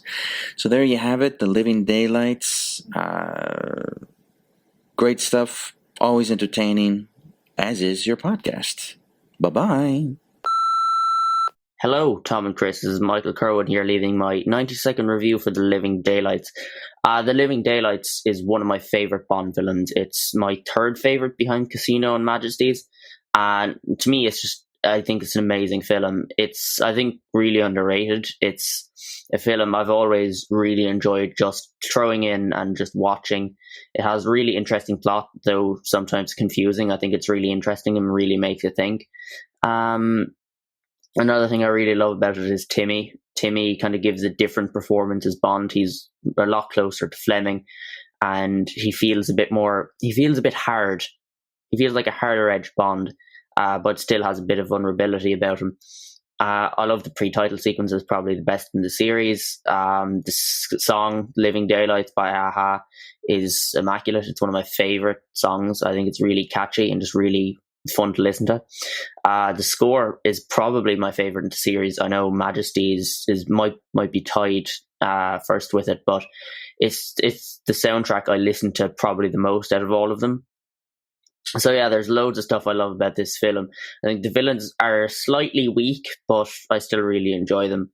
So Living Daylights is a film to me. I really love it. It's one of my favorites, and I can't wait to hear what all the other JBR listeners think about it. Thank you very much. Hi guys, this is Clark Hickman from Kansas City. Just calling in to give my review of The Living Daylights.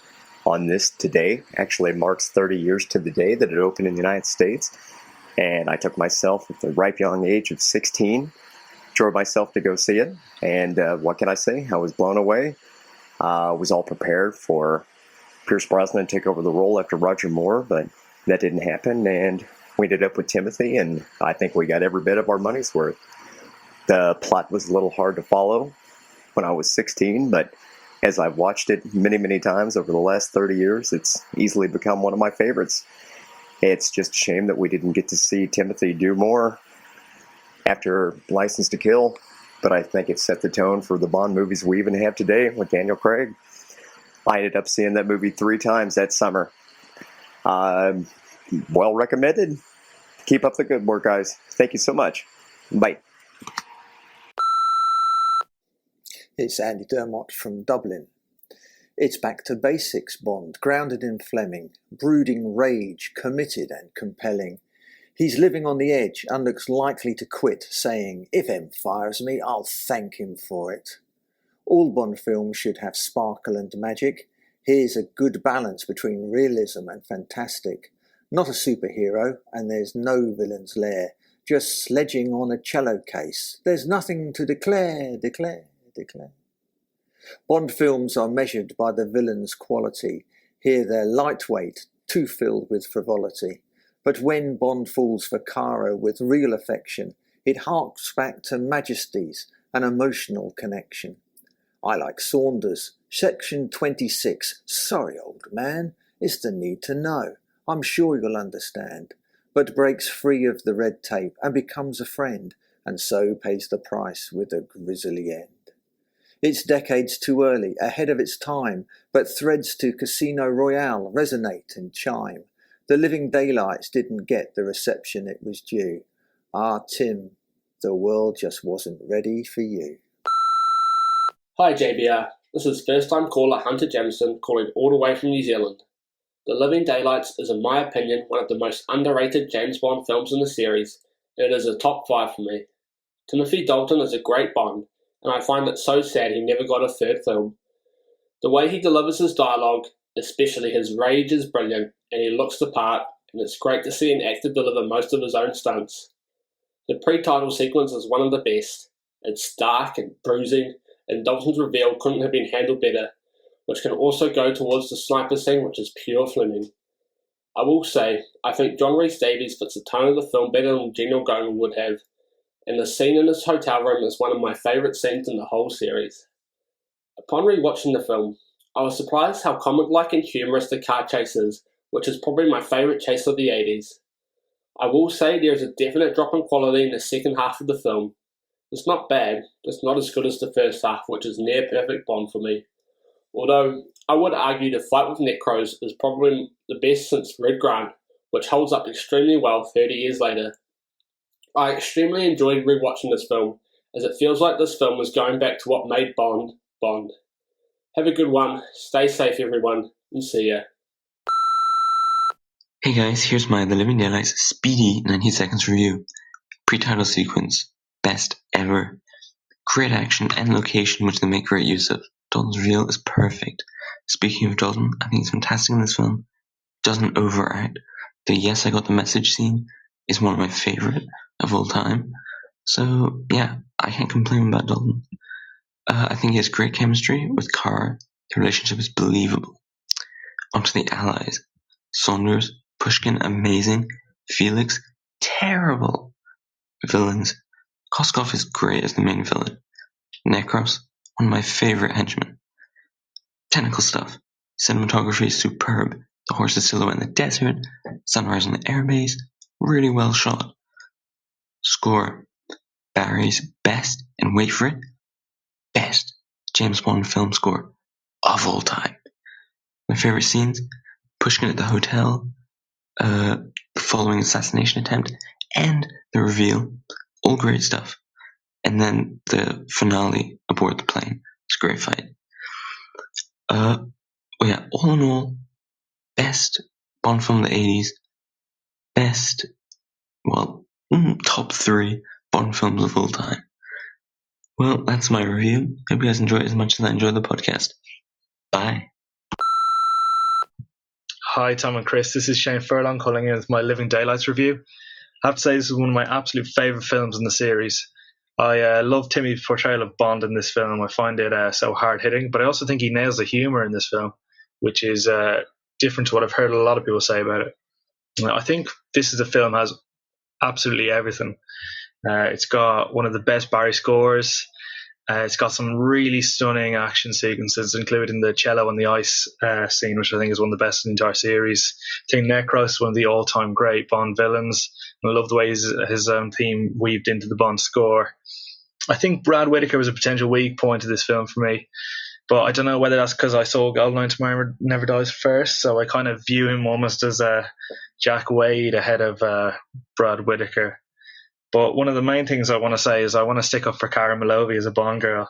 I hear a lot of people say she's really ditzy and annoying, but I have to say she's probably my all-time favourite Bond girl.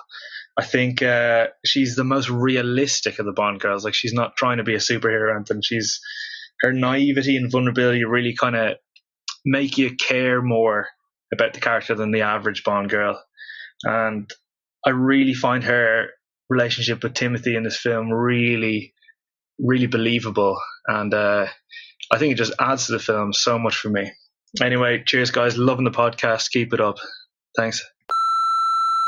Pros. Pre-titles used to be okay for me, but now since you guys have been talking about it so much and been giving it so much love, it's gone right up my list. Dalton's intro is amazing. I love the Cold War tone of the film, like him from Russia and the end act of Octopussy, so naturally I love that aspect of Daylight, starting with the amazing defection scene. So Fleming. Car chase is epic as well, I love it. Story is a bit complicated, but I do like Bond movies with deeper plots like Octopussy from Russia, as there's more substance to dig into there. Great score by Barry as usual, performances are on the whole solid. And now moving on to cons. Villains are okay, Koskov is fine as a happy villain, but really Whittaker needed to be more threatening and evil like General Orlov and Octopussy to balance it out and give Bond a bit more of a threat, but it wasn't to be. Don't like Aha's Living Daylights really, not much of a fan.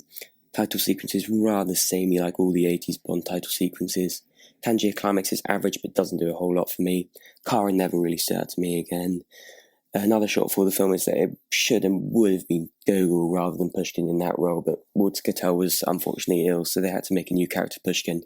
Really like Pushkin. John Rhys Davies is excellent, but it would have been such a great last film for Gogol. But at least he popped up at the end, I suppose. I'm not a big Dalton fan. He's my least favourite Bond. My favourite's Moore, so that's understandable. So that does unfortunately pull down the film for me. Action dialogue, apart from the horse's asses line, is on point as usual. So Daylights ranks at about the bottom half of the list for me, but on the whole, great entry into Bond canon. Hi, this is Kevin from Michigan with my review of The Living Daylights. I saw this in the theater 30 years ago and liked it very much, but I was on the fence when it came to Dalton's performance. Throughout the entire movie, it looked as though he was trying to figure out a math problem in his head. To be fair, I was disappointed that Pierce Brosnan didn't get the role, and I think I probably took it out on Dalton. Today, though, it is one of my favorite Bonds, and one of the most rewatchable in the series since the Moore era. Timothy Dalton, of course, is perfect as Bond. Highly underrated. It's a shame he only did 2. Thanks, guys. Keep up the great work. Hey Tom and Chris, this is Shamir calling from Station C, Canada. Just wanted to leave my review of Living Daylights. It was the first movie I saw in the theaters when I was 7 years old, and it was one of the more difficult plot lines to understand of all the movies in the franchise. Some of the things that I did like about it was an underrated henchman in Negroes, but some of the things I did not like about it was the fact that General Gogol's role was quite limited. We didn't see him until the end of the movie. All in all, I still thought it was a pretty good Cold War type movie, and it was. I still enjoy watching it whenever I get a chance to from time to time. So I guess that's my review, and keep up the good work. Thanks. Bye. Hi, this is Kathleen calling in from Belgium with a review for The Living Daylights. I have to confess, I love every minute of The Living Daylights. Well, every minute that isn't starring Jordan Baker's egocentric character. Though I reckon that the plot is hard to follow, it has everything a good movie needs, like humor in both Bond and the main villain. To me, that's Jeroen Krabbe's Koskov. Action, like one of the best pre-title sequences ever, and numerous other action scenes, deception with the fake killing of Pushkin, gadgets, but not too many, a good-looking and charming Bond. I honestly don't see most people's concerns with Timothy Dalton. A Bond girl that has personality, that develops for the better during the movie, and last but not least, some proper Cold War feeling and some serious bluffing. In the end, I think this was a very promising start for Timothy Dalton. Too bad they followed it up with License to Kill. Hi guys, Mike McMahon here. The Living Daylights is one of my all-time favorite Bond films and has remained in my top 5 for a long time with no sign of slipping. It was the first James Bond movie I saw in the theater, and I was lucky enough to see it in Vienna while spending the summer there in 1987. Not only did I love the movie, but it was also a thrill to see James Bond visit the Prater, one of my favorite places in Vienna at that time. For me, The Living Daylights offers the perfect mix of action, comedy, and Bondian moments. Bond is tougher and grittier than we had been seeing in the more recent outings, but there was still a good amount of humor in the movie, and it's humor that makes me laugh, not groan. After having spent the last few years watching Octopussy and A View to a Kill over and over again on TV, this felt like my first grown-up Bond. From the opening scene on Gibraltar to the Aston Martin with a few optional extras and the cello toboggan chase, right through to the end, this movie is a thrill ride. Even if I probably didn't really understand the villain's plot until it was broken down for me on James Bond radio, this is a fun movie and one of my go-tos when I'm in the mood for some Bond. Thanks guys, keep up the good work. Good day, JBR. This is Roy Lippitt checking in from New Jersey, in the United States, offering a quick commentary on The Living Daylights. It actually ranks as the number 2 favorite film on my list. I think, aside from the obvious that Timothy Dalton did an excellent job playing James Bond, you can also see that he was certainly ahead of his time because of the similarity to Daniel Craig's interpretation. But what I love most about The Daylights is I think it's the one time we see a great mixture of the film version of James Bond interacting with the literary version. I think Dalton's take is very much towards the books, yet it's set in a very, the setting and the action and the pace of it is very much in the style of the film. So I love the combination of those two elements together to see what would happen. And I think he was flawless. I think John Glenn was in top form. The action scenes were great. Mariam Daba was fantastic as the leading lady, and it certainly lived up to its anthem that it was, that Bond was at his most dangerous up to that time. So definitely loved it. Never get tired of watching it, and hope you guys enjoyed it as well. Take care. Hi, I'm Philip Whitfield. For as long as I can remember, I've always liked James Bond films. I can't remember a time I didn't. In fact, I can't even remember which was the first Bond film that I saw. It's as though Bond has always been a part of my life, my DNA. Saying that, I do remember the moment I went from being a kid who liked Bond films into being completely, totally, obsessively fanatical about Bond films. And that was when I first saw The Living Daylights. I was 12. And Timothy Dalton completely blew me away with his performance as Bond. A Bond who wasn't a total cartoon character. A Bond who seemed real. A human Bond. A great Bond. The best Bond. It's a fantastic film from start to finish. The pre-credit sequence is one of the series' best. And the score from John Barry is absolutely bloody wonderful. It's got a great cast throughout. And even John Glenn is on top form in this film, and manages to keep the silliness to a minimum. This is the Bond film that finally got me into reading Ian Fleming novels after several earlier aborted attempts, and for that I will be eternally grateful to everybody who was involved in making The Living Daylights. I'm even more grateful that Pierce Brosnan didn't get the part back in 1986. Jason Carr with my review of The Living Daylights, which is a personal favourite of mine and one that I do rewatch a lot. It opens with a belter of a pre-credit sequence, despite the lady on the yacht saying it's pretty boring around here. Hello? Lots to like in the first hour. The defection, the MI6 safe house scene, which features the Mighty Green Four and the fight of the century. Character-wise, I like Pushkin and enjoy the scene when Bond confronts him. The villains are well cast, Koskov and Whitaker, but maybe not quite there in terms of the best of Bond. Felix is absolutely forgettable.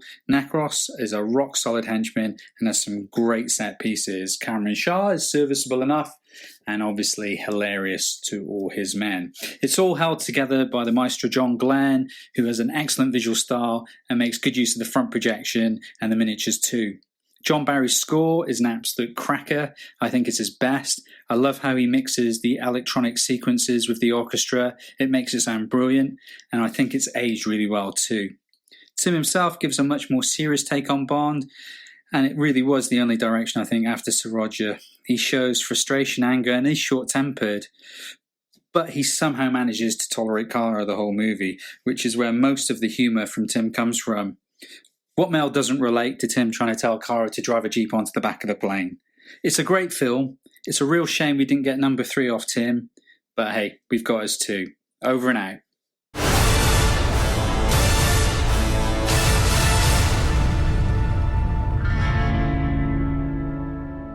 So there we have it, Chris. The JBR family have spoken. What can only be described as quite a positive set of thoughts about Timmy's first Bond. What do you think? Did you enjoy listening to those?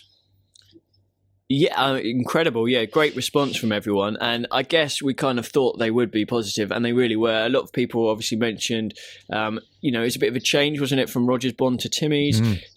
Timmy was great in the role of capturing Fleming and all of that sort of stuff. And obviously, it's a real action-packed film. And the soundtrack got mentioned as well, which is brilliant. So, it wasn't surprising to see how overwhelmingly positive the reviews were. There's a lot of love for that film, and rightly so as well, definitely.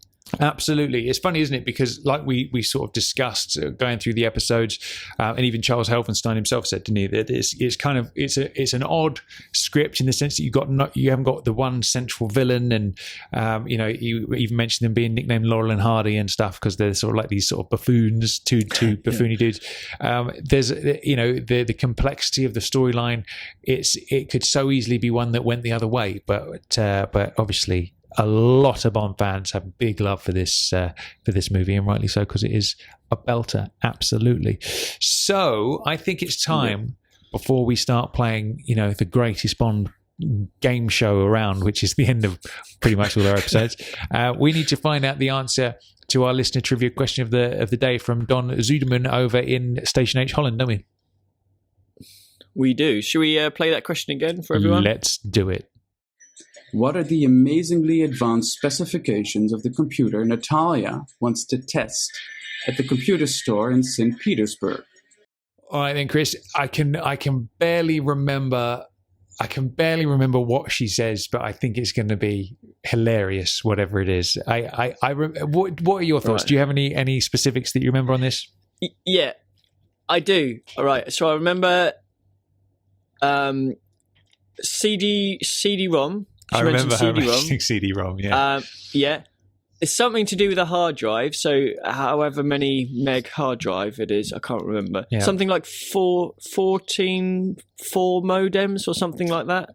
Isn't it? This is like remarkably modems? This is remarkably high level remembrance, Chris. I'm surprised you've got these details in there. Interesting. And there was a certain amount for the American school and a certain amount for another school. But I can't remember the other school. Yeah, all I really remember is that it has a CD-ROM, which of course in those days would have been relatively new stuff, wouldn't it? Yeah. Right, play it through. What we need is something like something modems, 40 modems. Was there something IBM? Was IBM? Probably, because they were the big boys of the day, Yeah. So something IBM, definitely CD-ROM, something hard drive, and American school and another school. 20-something for American school and whatever it was for the other school. Should we turn it over to Don then, see what the answer is? Yeah. Let's do it. Yeah, let's do it. Hello, Chris and Tom. This is Don Zuiderman calling in from Station H, Holland, with the answer of my trivia question. The specifications of the computer Natalia wanted to test at the computer store in St. Petersburg are an IBM compatible with 500 meg hard drive, CD-ROM, and 14.4 modem. What an absolutely amazing machine. This is Don, signing off. Well, Chris, I think you did very well there, my friend, because all I can remember was CD-ROMs, and you got you can be forgiven for getting the numbers a little bit off, but fuck me, you got that pretty much bang on. Yeah, it was pretty cool. I couldn't remember. I thought she said 44 modem, so I didn't get that right. And the mega and the hard drive number I couldn't remember, but yeah, sometimes you can play the scene and remember some of the stuff. Absolutely, man. In those dark old days when you had to hook your computer up to the telephone line, and it would make that funny noise, wouldn't it, when you connect? That dialing tone, yeah. And then it would take about half an hour to download anything. And I remember the number one, not that Google was really around in those days, but the number one sort of most popular thing to search on the internet was Pamela Anderson boobs. So I must admit I was guilty of searching for that in those dark days of the mid-90s. Can you remember those dark days in the internet?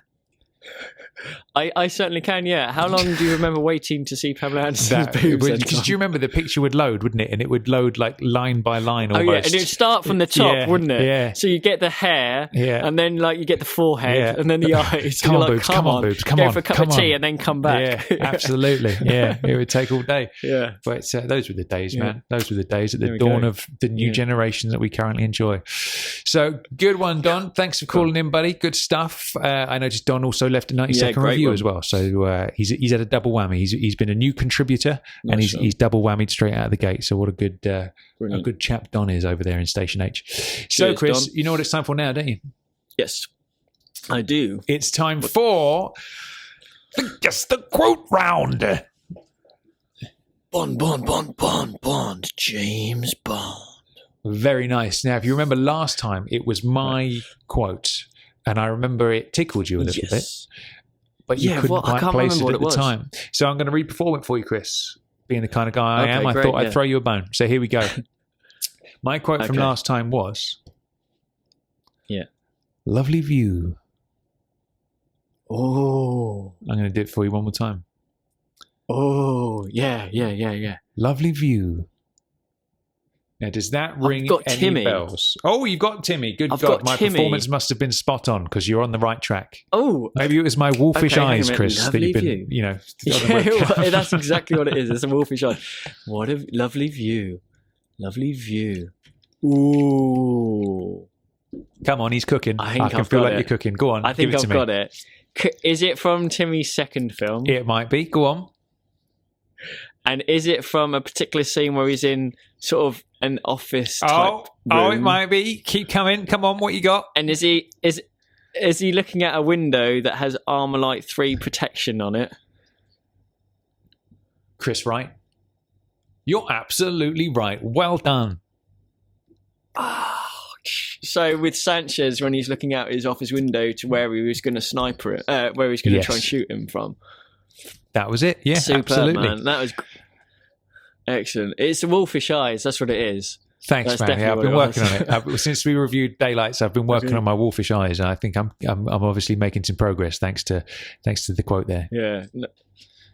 To be honest, actually, you nailed Timmy's voice there. I was very impressed. Well, I was trying to get a little bit of Welsh in there, you see. Like I was Timmy. trying to get the little hint of Welsh that you sometimes... now you see I've lost it already. I lost it on sometimes. I was trying to get a bit of Welsh in there. So, you know, I got the lovely view all right. Okay, that's good. You did. Right, so I've got a quote for you this week. Go on. Are you ready for it? I am. So it might help if you see the performance as well. Okay. But for those listening, you should be able to get it as well. All right. Or you might be able to get it as well. Okay. Are you ready, Tom? I'm ready. My quote for this week is Halima.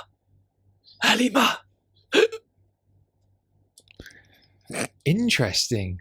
I think there's two things from the very same film that I think Do you want me to of. do it again? Yeah, give it to me one more time. Okay. My quote is Halima. There you go. There's two things. I'm not I don't sure know if if that it helps is or them not. though, because the two I'm thinking of, I think they don't say anything, but maybe they do. But it's, you know, obviously a character coming to the end of their life at the hands of somebody. What makes you have that idea? But quite which one that is, I've got two immediately in mind. But yeah. All right, cool, good one, good performance, man. Cool. I like the way you really dramatised it this week. Nice. That was good. That was good fun. Oh yeah. Now, Too right. last time we had a listener quote from Jack Taylor, all the way over from the States. There. So should we have a little reminder of what his quote was? Yeah, let's have a listen. Okay. Do you know what, Tom? It's really weird, but the first character that comes to mind, and I know it's not him. The first character that comes to mind is the guy from from Casino Royale, in the African. You know when he does a free running and they go to the the Ugandan thing, and they go and after he sort of gets Malacca and then jumps off the roof and then he comes out. But I don't think it's him because it's English words, isn't it? Okay, and I don't think he speaks sort of. Where I can't even remember where they are Uganda. now. But, is it Uganda? Yeah, oh no, it's Madagascar. Yeah, isn't well, it? it is Uganda. Is Uganda? No, Madagascar, isn't it? But it's. Is it the Ugandan embassy thing? I can't remember. Whatever. Oh no! Uganda was the bit with Lashif, wasn't it? So, but anyway, and it sounded like a bit sort of had that African lilt to it, but I know it's definitely not that. But okay, it sounded like it, but I don't think it's definitely not that. But that's what came to mind. So I'm struggling to think what it is. For What me, about you? I was leaning away from the African connection, and I was leaning towards Japan, and I was thinking perhaps like Aki or something, but maybe that's just because he's like almost saying Aki, and I'm just not very clever. Yeah. But I guess we're a bit stumped, aren't we? So should we turn it over to Jack and find out what the answer is? Yeah. Let's do it. Let's do it. Hey guys, it's Jack Taylor calling back with the answer to my listener quote. In case you missed it, here it is. Oki. Of course, that is Luigi Ferrara in For Your Eyes Only. Bond says, Luigi, I will see you later. Oki. It's always been a favorite quote of mine in that film. So thanks for having me on, guys. Hopefully you all got it. Best of luck to you in the upcoming podcast, and keep up the great work, everybody. Mate, he got us. It was Luigi. But now, of course, now he tells us that, you can hear it immediately, can't you? Yeah. So I was going to Africa, you were going to Japan, and all the time it's in Italy. It's good old Luigi, absolutely. That would be a Nice good. one. That would be Nice a one, good costume to go as to a Bond convention, wouldn't it? Dressing up in the old Luigi outfit. I like that. Get the hat and the big sunglasses and stuff. Yeah, absolutely. Now we have a new listener quote from a new JBR listener. Now this is Marlena Orth from Station G, Germany. Very nice. She's given us a first ever quote. Shall we have a listen to Marlena? Let's do it. Hi, Tom and Chris and JBR listeners. This is Marlene from Section G in Germany. I'm calling in with a listener quote today. All right, I'll try and be as much in character as I can. All right, here it goes. Trouble. I'll do it again. Trouble. I hope you guys can guess what scene it's from. Thank you so much for doing the show. Every single episode is a real joy to listen to, and I'm always looking forward to the new episodes coming out. And I only discovered JBR recently, but it's great to be a part of the JBR community already. And thank you guys a lot. Excellent quote there. Lovely to hear from Marlene. It's always very nice to hear from new listeners. How friendly does Marlene sound? She sounds like a very chirpy and happy person. So friendly, so friendly. In fact, it was really cool. When she got in touch via Facebook, I could see she was from Germany. Might even be Hamburg, I'm not sure. But I was like, right, get her in touch with Ralph, and I can see they're now friends on Facebook, which is really cool. Our man over in Station G. Yeah, absolutely. So spread the love, spread the JBR love across the world as we do, which is always cool. Cool stuff. So that's a good quote, man. Are you? What are you thinking? Do you know? I feel like I've got that one straight out the gate. Do you know what? It's funny because as soon as she said it, I think I got it as well. I think it was a great performance if it is the one that I think it is. Yeah. So looking forward to finding out next time. All right, good stuff. Thanks for that, Marlene. We'll obviously get the answer from you next time. But welcome to the JBR family. It's good to have a new recruit on board. So, Chris, you know what time it is for now, don't you? That was smooth, wasn't it? Eh? You know what time it is for now? Smooth. It's time for Who wrote the score for Live and Let Die? Who played Helga Brandt? How did she die? Who wants to stockpile the water in Bolivia? It's Tommy Trivia. That's right. It's time for Tommy Trivia, which is where Chris pulls out a random card from the 007 Trivial Pursuit deck and quizzes me on it. Sometimes I get them all right and I bask in my own glory. Sometimes I get a couple of them wrong. Sometimes I have a terrible time and it all falls apart. And then sometimes I get on my high horse because I reckon they've got it wrong. So what do you think we've got this time, Chris? Do you reckon, how do you think it's going to go this week? I think this one, there might be one in there which might be a tricky one. Oh, but we'll see, because I know you know your stuff, so we'll see. So first one we're going to go for, first category is crew and behind the scenes. Now I know you've got this one in the bag. Who directed On Her Majesty's Secret Service? That would be one Peter Hunt. Yes, it would. Excellent stuff. Nice one. 1 out of 1. Okay. He actually had me worried there with that pause. I was like, did he? I'm sure he did. Okay, on to casting characters. Which character does Lois Chiles play? That would be Lois Chiles. Dr. Holly Goodhead. Indeed it would. Excellent stuff. 2 out of 2. This is great. Okay, we are now on to the films. When Bond steals a car from a dealership, who does he find as his passenger? That would be Louisiana State Police. That would be J.W. Pepper. It certainly would. Yeah. I sounded like one of Mr. Big's henchmen there for a minute, didn't I? You did, yeah. You certainly did. Okay, on to vehicles. Oh, this one might be interesting as well. What car, in fact, this is probably the hardest question, maybe. What car does Jinx drive to the Ice Palace in Die Another Day? I have no idea. You've got if me. you can get the make, I'll give you half a mark. Obviously, if you can get the model as well, you get the full mark. But if you can, we can come back to that one if you want.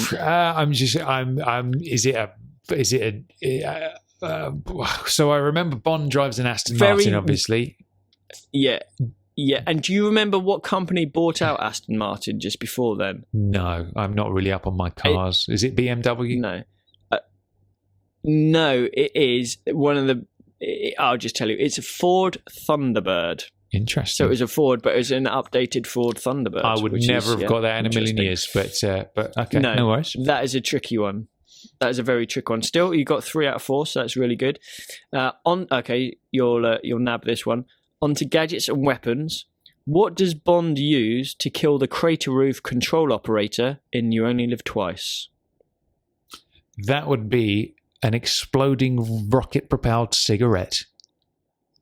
Yes! I love the way that you sort of took a moment, thought back, ding, ding, ding. There it is. Yeah. That is superb, Tom. Excellent. 5 out of 4. So we've got the final question 5 out of 4? Okay, that's a better score than I was hoping for. 5 out of 4? That's even better, yeah. 4 out of 5. You might get 5 out of 4. Okay, so 4 out of 5. One more to go. Category is locations. In which city is Valentin Sukovsky's casino? I'll give you the film if you need it. No, I don't need the film. Shit!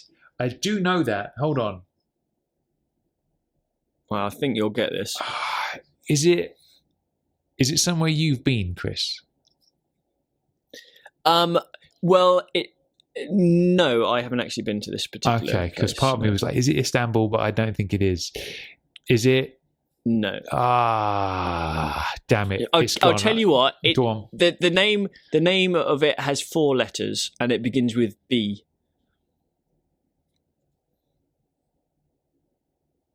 B. And it has 4 letters. Yeah, 4 letters, begins with B. It is a tricky one, this one. Has it appeared in another Bond film? I think it's just The World Is Not Enough. Then I can't. I've lost it. Go on, give it to me.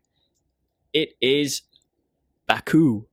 Baku. I did know that, but I wouldn't have got that. I know I wouldn't have got that, but I recognise it now you've said it. Damn it. That is a very tricky one, though. Very tricky one, that one. It's just surprising, that one, isn't it? Because some these Bond quiz books and stuff and your Trivial Pursuit decks, for hardcore fans like us, they're usually like, this is a piece of piss, do it in a cakewalk. But they do throw an odd little one in there, don't they, sometimes? Well, don't forget, the 2 questions that you found tricky were 2 films that you haven't seen for a very, very, very long time. That's true, So that's part of the reason. You got to take that into account. Yeah. But still, man, 4 out of 6 is still rocking. All right, so cool. Nice one. Thanks, man. You make me feel good about myself and my failure. I like it. Good stuff. All right, cool. Next up, it is time for...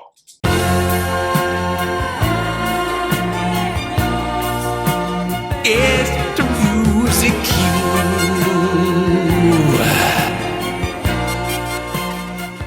That's right. It's time for Guess the Music Cue, where Chris plays us a little tiny snippet of a Bond score, and we have to guess the film and the scene that it is from. So, should we have a little reminder of last week's music cue? Yeah, let's do it. Let's play it.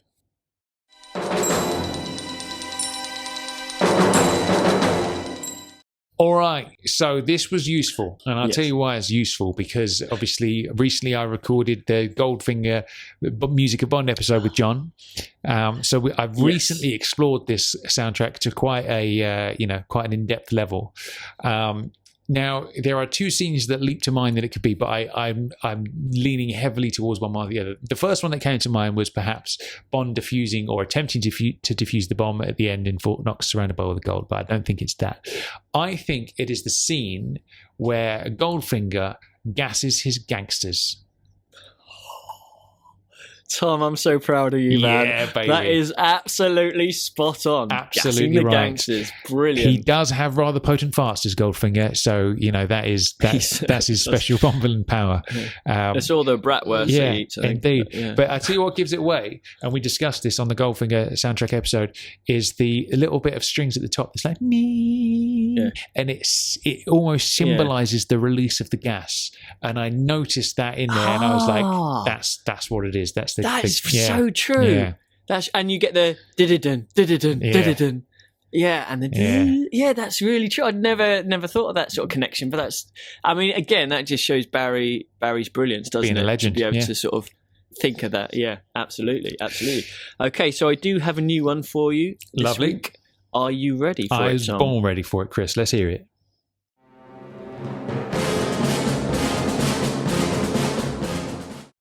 Mate, that's it. Yeah. That's see that. What is that? See, that almost sounds Is like. it ringing any bells? It is. It's ringing a lot of bells, but it's. I can't quite place it because it reminds me. I know you wouldn't do two Goldfingers back to back, but it kind of reminds me of the scenes towards the end of Goldfinger when it's all kicking off at Fort Knox. But I know that's not it. It's almost like that in reverse or something. But it's got to be from that sort of era. I know that much just because of the sound of it. But all right. I'm going to get my music to thinking hat on, and we'll obviously find out what the answer to that one is next time. Good stuff. So, Chris, our penultimate game of the day is what's the next line?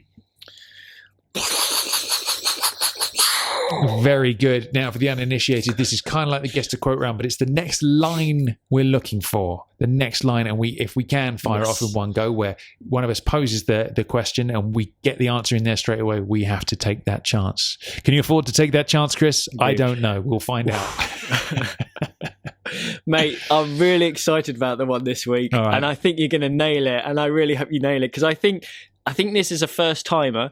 If you do want to think, we can go again. Okay. We can go for the second round. All right. But I really think this is a first timer. Okay. And I think you're going to love it. All right.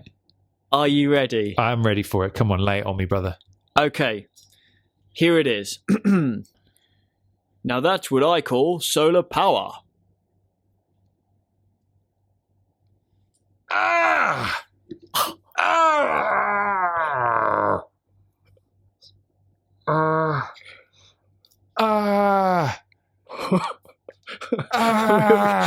We can go for it again.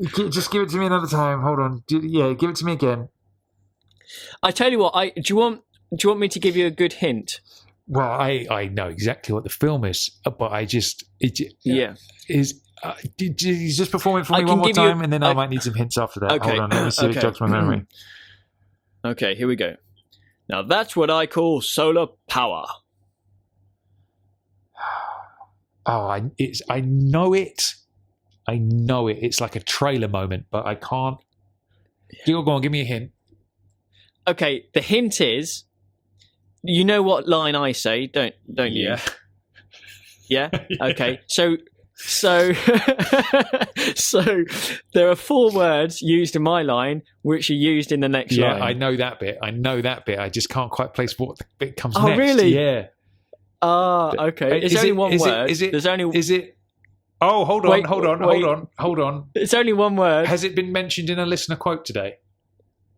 It might have been, yes. Okay, I'm on board. Okay, let's do it. Are we ready? Yeah. Are we ready? Here we go.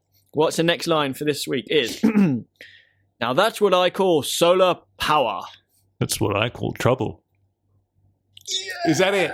Have I done it? Yeah, that is Nice. it. You done it, man. I got there in the Superb. end, man. Excellent I got stuff. there in the end. Good Excellent. stuff. Good old Sir Roger there. It's a cool little exchange there. I like it. It is. It is a good exchange. It's tricky those with the what's the next line because you do get nervous beforehand, don't you? Yeah. You're kind of like on tenterhooks. I don't know why, but I do get. So I it's don't tricky. get nervous for the other games, but especially when it's one where the speed of reply is usually appreciated.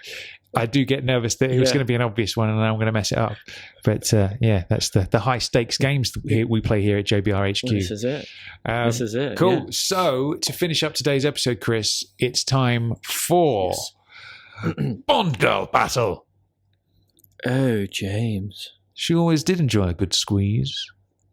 That's right. It is time for Beautiful. Bond Girl Battle, where obviously we take one of the Bond Girl top trumps. What, 2, 3? Is it 3 this week? No, well, there is 4. There was one at the bottom of the pile which I didn't see. So we've still got 2 more rounds. Okay, 2 but more rounds. You know what? Go on. I'm really, really kind of nervous because I know who are left in the hat. Okay, all right. But I don't know in what order they're going to be picked out. So obviously this is the top trumps Bond Girl off, where we draw 2 random cards and then we see who's going to win in the Bond Girl battle. So should we draw them out, Chris? Yes, give me a shout. I like your hand motion there, the way you're just lovingly just titillating the cards there. It's nice. It's nice to see. Right. Okay, let's do it. First one. Stop. Okay. Stop. Okay, so the first one that we have in today's Bond Girl battle is it is the beautiful Solange. Goodness gracious played by me, Chris. Caterina Mourinho. Yes. There's a lot of bouncing horse riding going on there, Tom. There is a lot of it. I know a good friend of mine has met her, was actually in a music video with her, actually, and he said she was nice. Stunningly beautiful, but B, a really top bird as well, and was up for a bit of laughter and a bit of banter and all that kind of stuff. So yeah, I was very envious of that. That's what we like to hear, isn't it? Yeah, absolutely. Birds with a bit of banter as well. Yeah, that's what we go for. Okay, now the next one. Ooh, unbelievable. The next one, people who want to stay alive, play it safe. We have Teresa Di Vincenzo, Tracy Bond. Now, my Bond Girl alarm has gone off, Chris. Yeah, that was that is like the best alarm ever. Okay, so yes, Tommy. Right. What are we doing? I mean, in the interest straight away of fairness, we know the answer. Yeah, in the interest of fairness, let's start with the first draw, and we'll have a little discussion of the pros and cons. Okay, so here we go. Solange, pros and cons. What are we talking about? Okay, so what works in her favour? Absolute stunning horse riding stunning, skills. Beautiful horse riding skills. Absolutely. Yeah. What doesn't work in her favour is the fact that she's obviously a minor character. She doesn't last very long. She doesn't even get to bone Bond. No. So unlucky for some. No. She gets murdered very quickly, and she spent most of her life. But does he go down on her, or she goes down on him, or are we not going that deep into it? I don't know if there's any. Is there any of that behaviour happening? I don't think there is there? There's a bit where he's lying on the ground and maybe that's insinuated. Maybe that's suggested. Yeah, obviously they don't show that on camera. Yes, but maybe, or maybe she had a good mouthful. Good for her. Whatever. Yeah. But she did. She didn't get to seal the deal of Bond. So unfortunately, she did not. No. I tell you what doesn't work in her favour. She's going up against one of, if not the greatest Bond girl of all time, as far as I'm concerned. Yeah. So it's a bit of a whitewash this week, and it really, let's face it. It is. We could mention all the attributes of Tracy, but I don't think we need to. No. Because we just don't need to, really. So it is probably the most clear-cut round we've ever had so far on Bond Girl Battle. And although Caterina is lovely, Solange is lovely, obviously Tracy Bond is going through to the next round. Happy with that? Yeah, absolutely. Brilliant. Okay. There we go. So I'll just give a quick rundown. And I tell you what's going to happen, man, as we progress through these final stages, or the next rounds, I should say, of Bond Girl Battle. I think it's going to be a lot of us turning it over to the JBR family for the vote, because there are going to be a lot that we're not going to be able to choose from for sure. So go on then. Let's see a rundown of who's in the next round of Bond Girl Battle already. So we have Triple X, Anya Massiva. We have Holly Goodhead. We have Xenia Zelgivna on the top. We have Solitaire, Waylin, Melina Havelock, and now Tracy. Good God. Teresa Di Vincenzo. Yeah. That's some hard-hitting Bond girls there. I mean, you look at somebody like, Triple X versus Wailin, for example. I mean, that's like the Chinese counterpart to the Russian counterpart. You got Holly Goodhead, which is the American counterpart. You got Xenia on top, who's just like a nasty counterpart. There's a lot of counterparts, Chris. And then you got a bird who can actually see into the future. So, I mean, goodness gracious me, it's going to be it's going to be tough. It's going to be a tough battle for sure. But and you know what else? Go on. I kind of know I do think that I know who's going to be in the next one. Okay. And I'm not going to say any more. Right. But that's going to be an interesting one as well. I'm excited. That's I'm excited, man. All right, cool. Yeah. So that about wraps up today's episode of Bond Girl Battle. I mean, James Bond Radio. Yes. That about wraps up today's episode of James Bond Radio. We've obviously... is this the end of our Living Daylights coverage? I think we've gone pretty deep on Living Daylights, haven't we? I don't think there's much deeper we can go if we wanted to. No, that's it. I mean, think of what we've done. We did obviously the reviews, part 1 and part 2. We had Charles Helfenstein, the listener reviews. We've gone proper deep onto it. Not to mention Dan Gale with the Loving Delights. The Loving Delights was awesome. Absolutely great episode. So yeah, I think 5 podcasts is quite is a real solid amount for a film. So I think we are going to move on. Next time, are we going to give a little hint? It will be a Music of Bond episode. That's all we're going to say. It will be you returning to the world of the Music of Bond after a somewhat lengthy break. So I've got next week off, man. It's going to be the next podcast off. I can put my feet up. So that'll be nice. It'll be a Chris and John double bill. So I will certainly look forward to listening to that. Excellent stuff. Okay, well, there we are. That's the end of James Bond Radio podcast 124 on the 92nd listener reviews. Thanks again for everyone that sent their reviews in. It's been a cracking episode, so we look forward to speaking to you next time. Absolutely. I've been Chris Wright. I've been Tom Sears, and James Bond Radio will return with The Music of Bond, starring Chris Wright and John Williams. We'll see you then. See you next time, folks. Bye.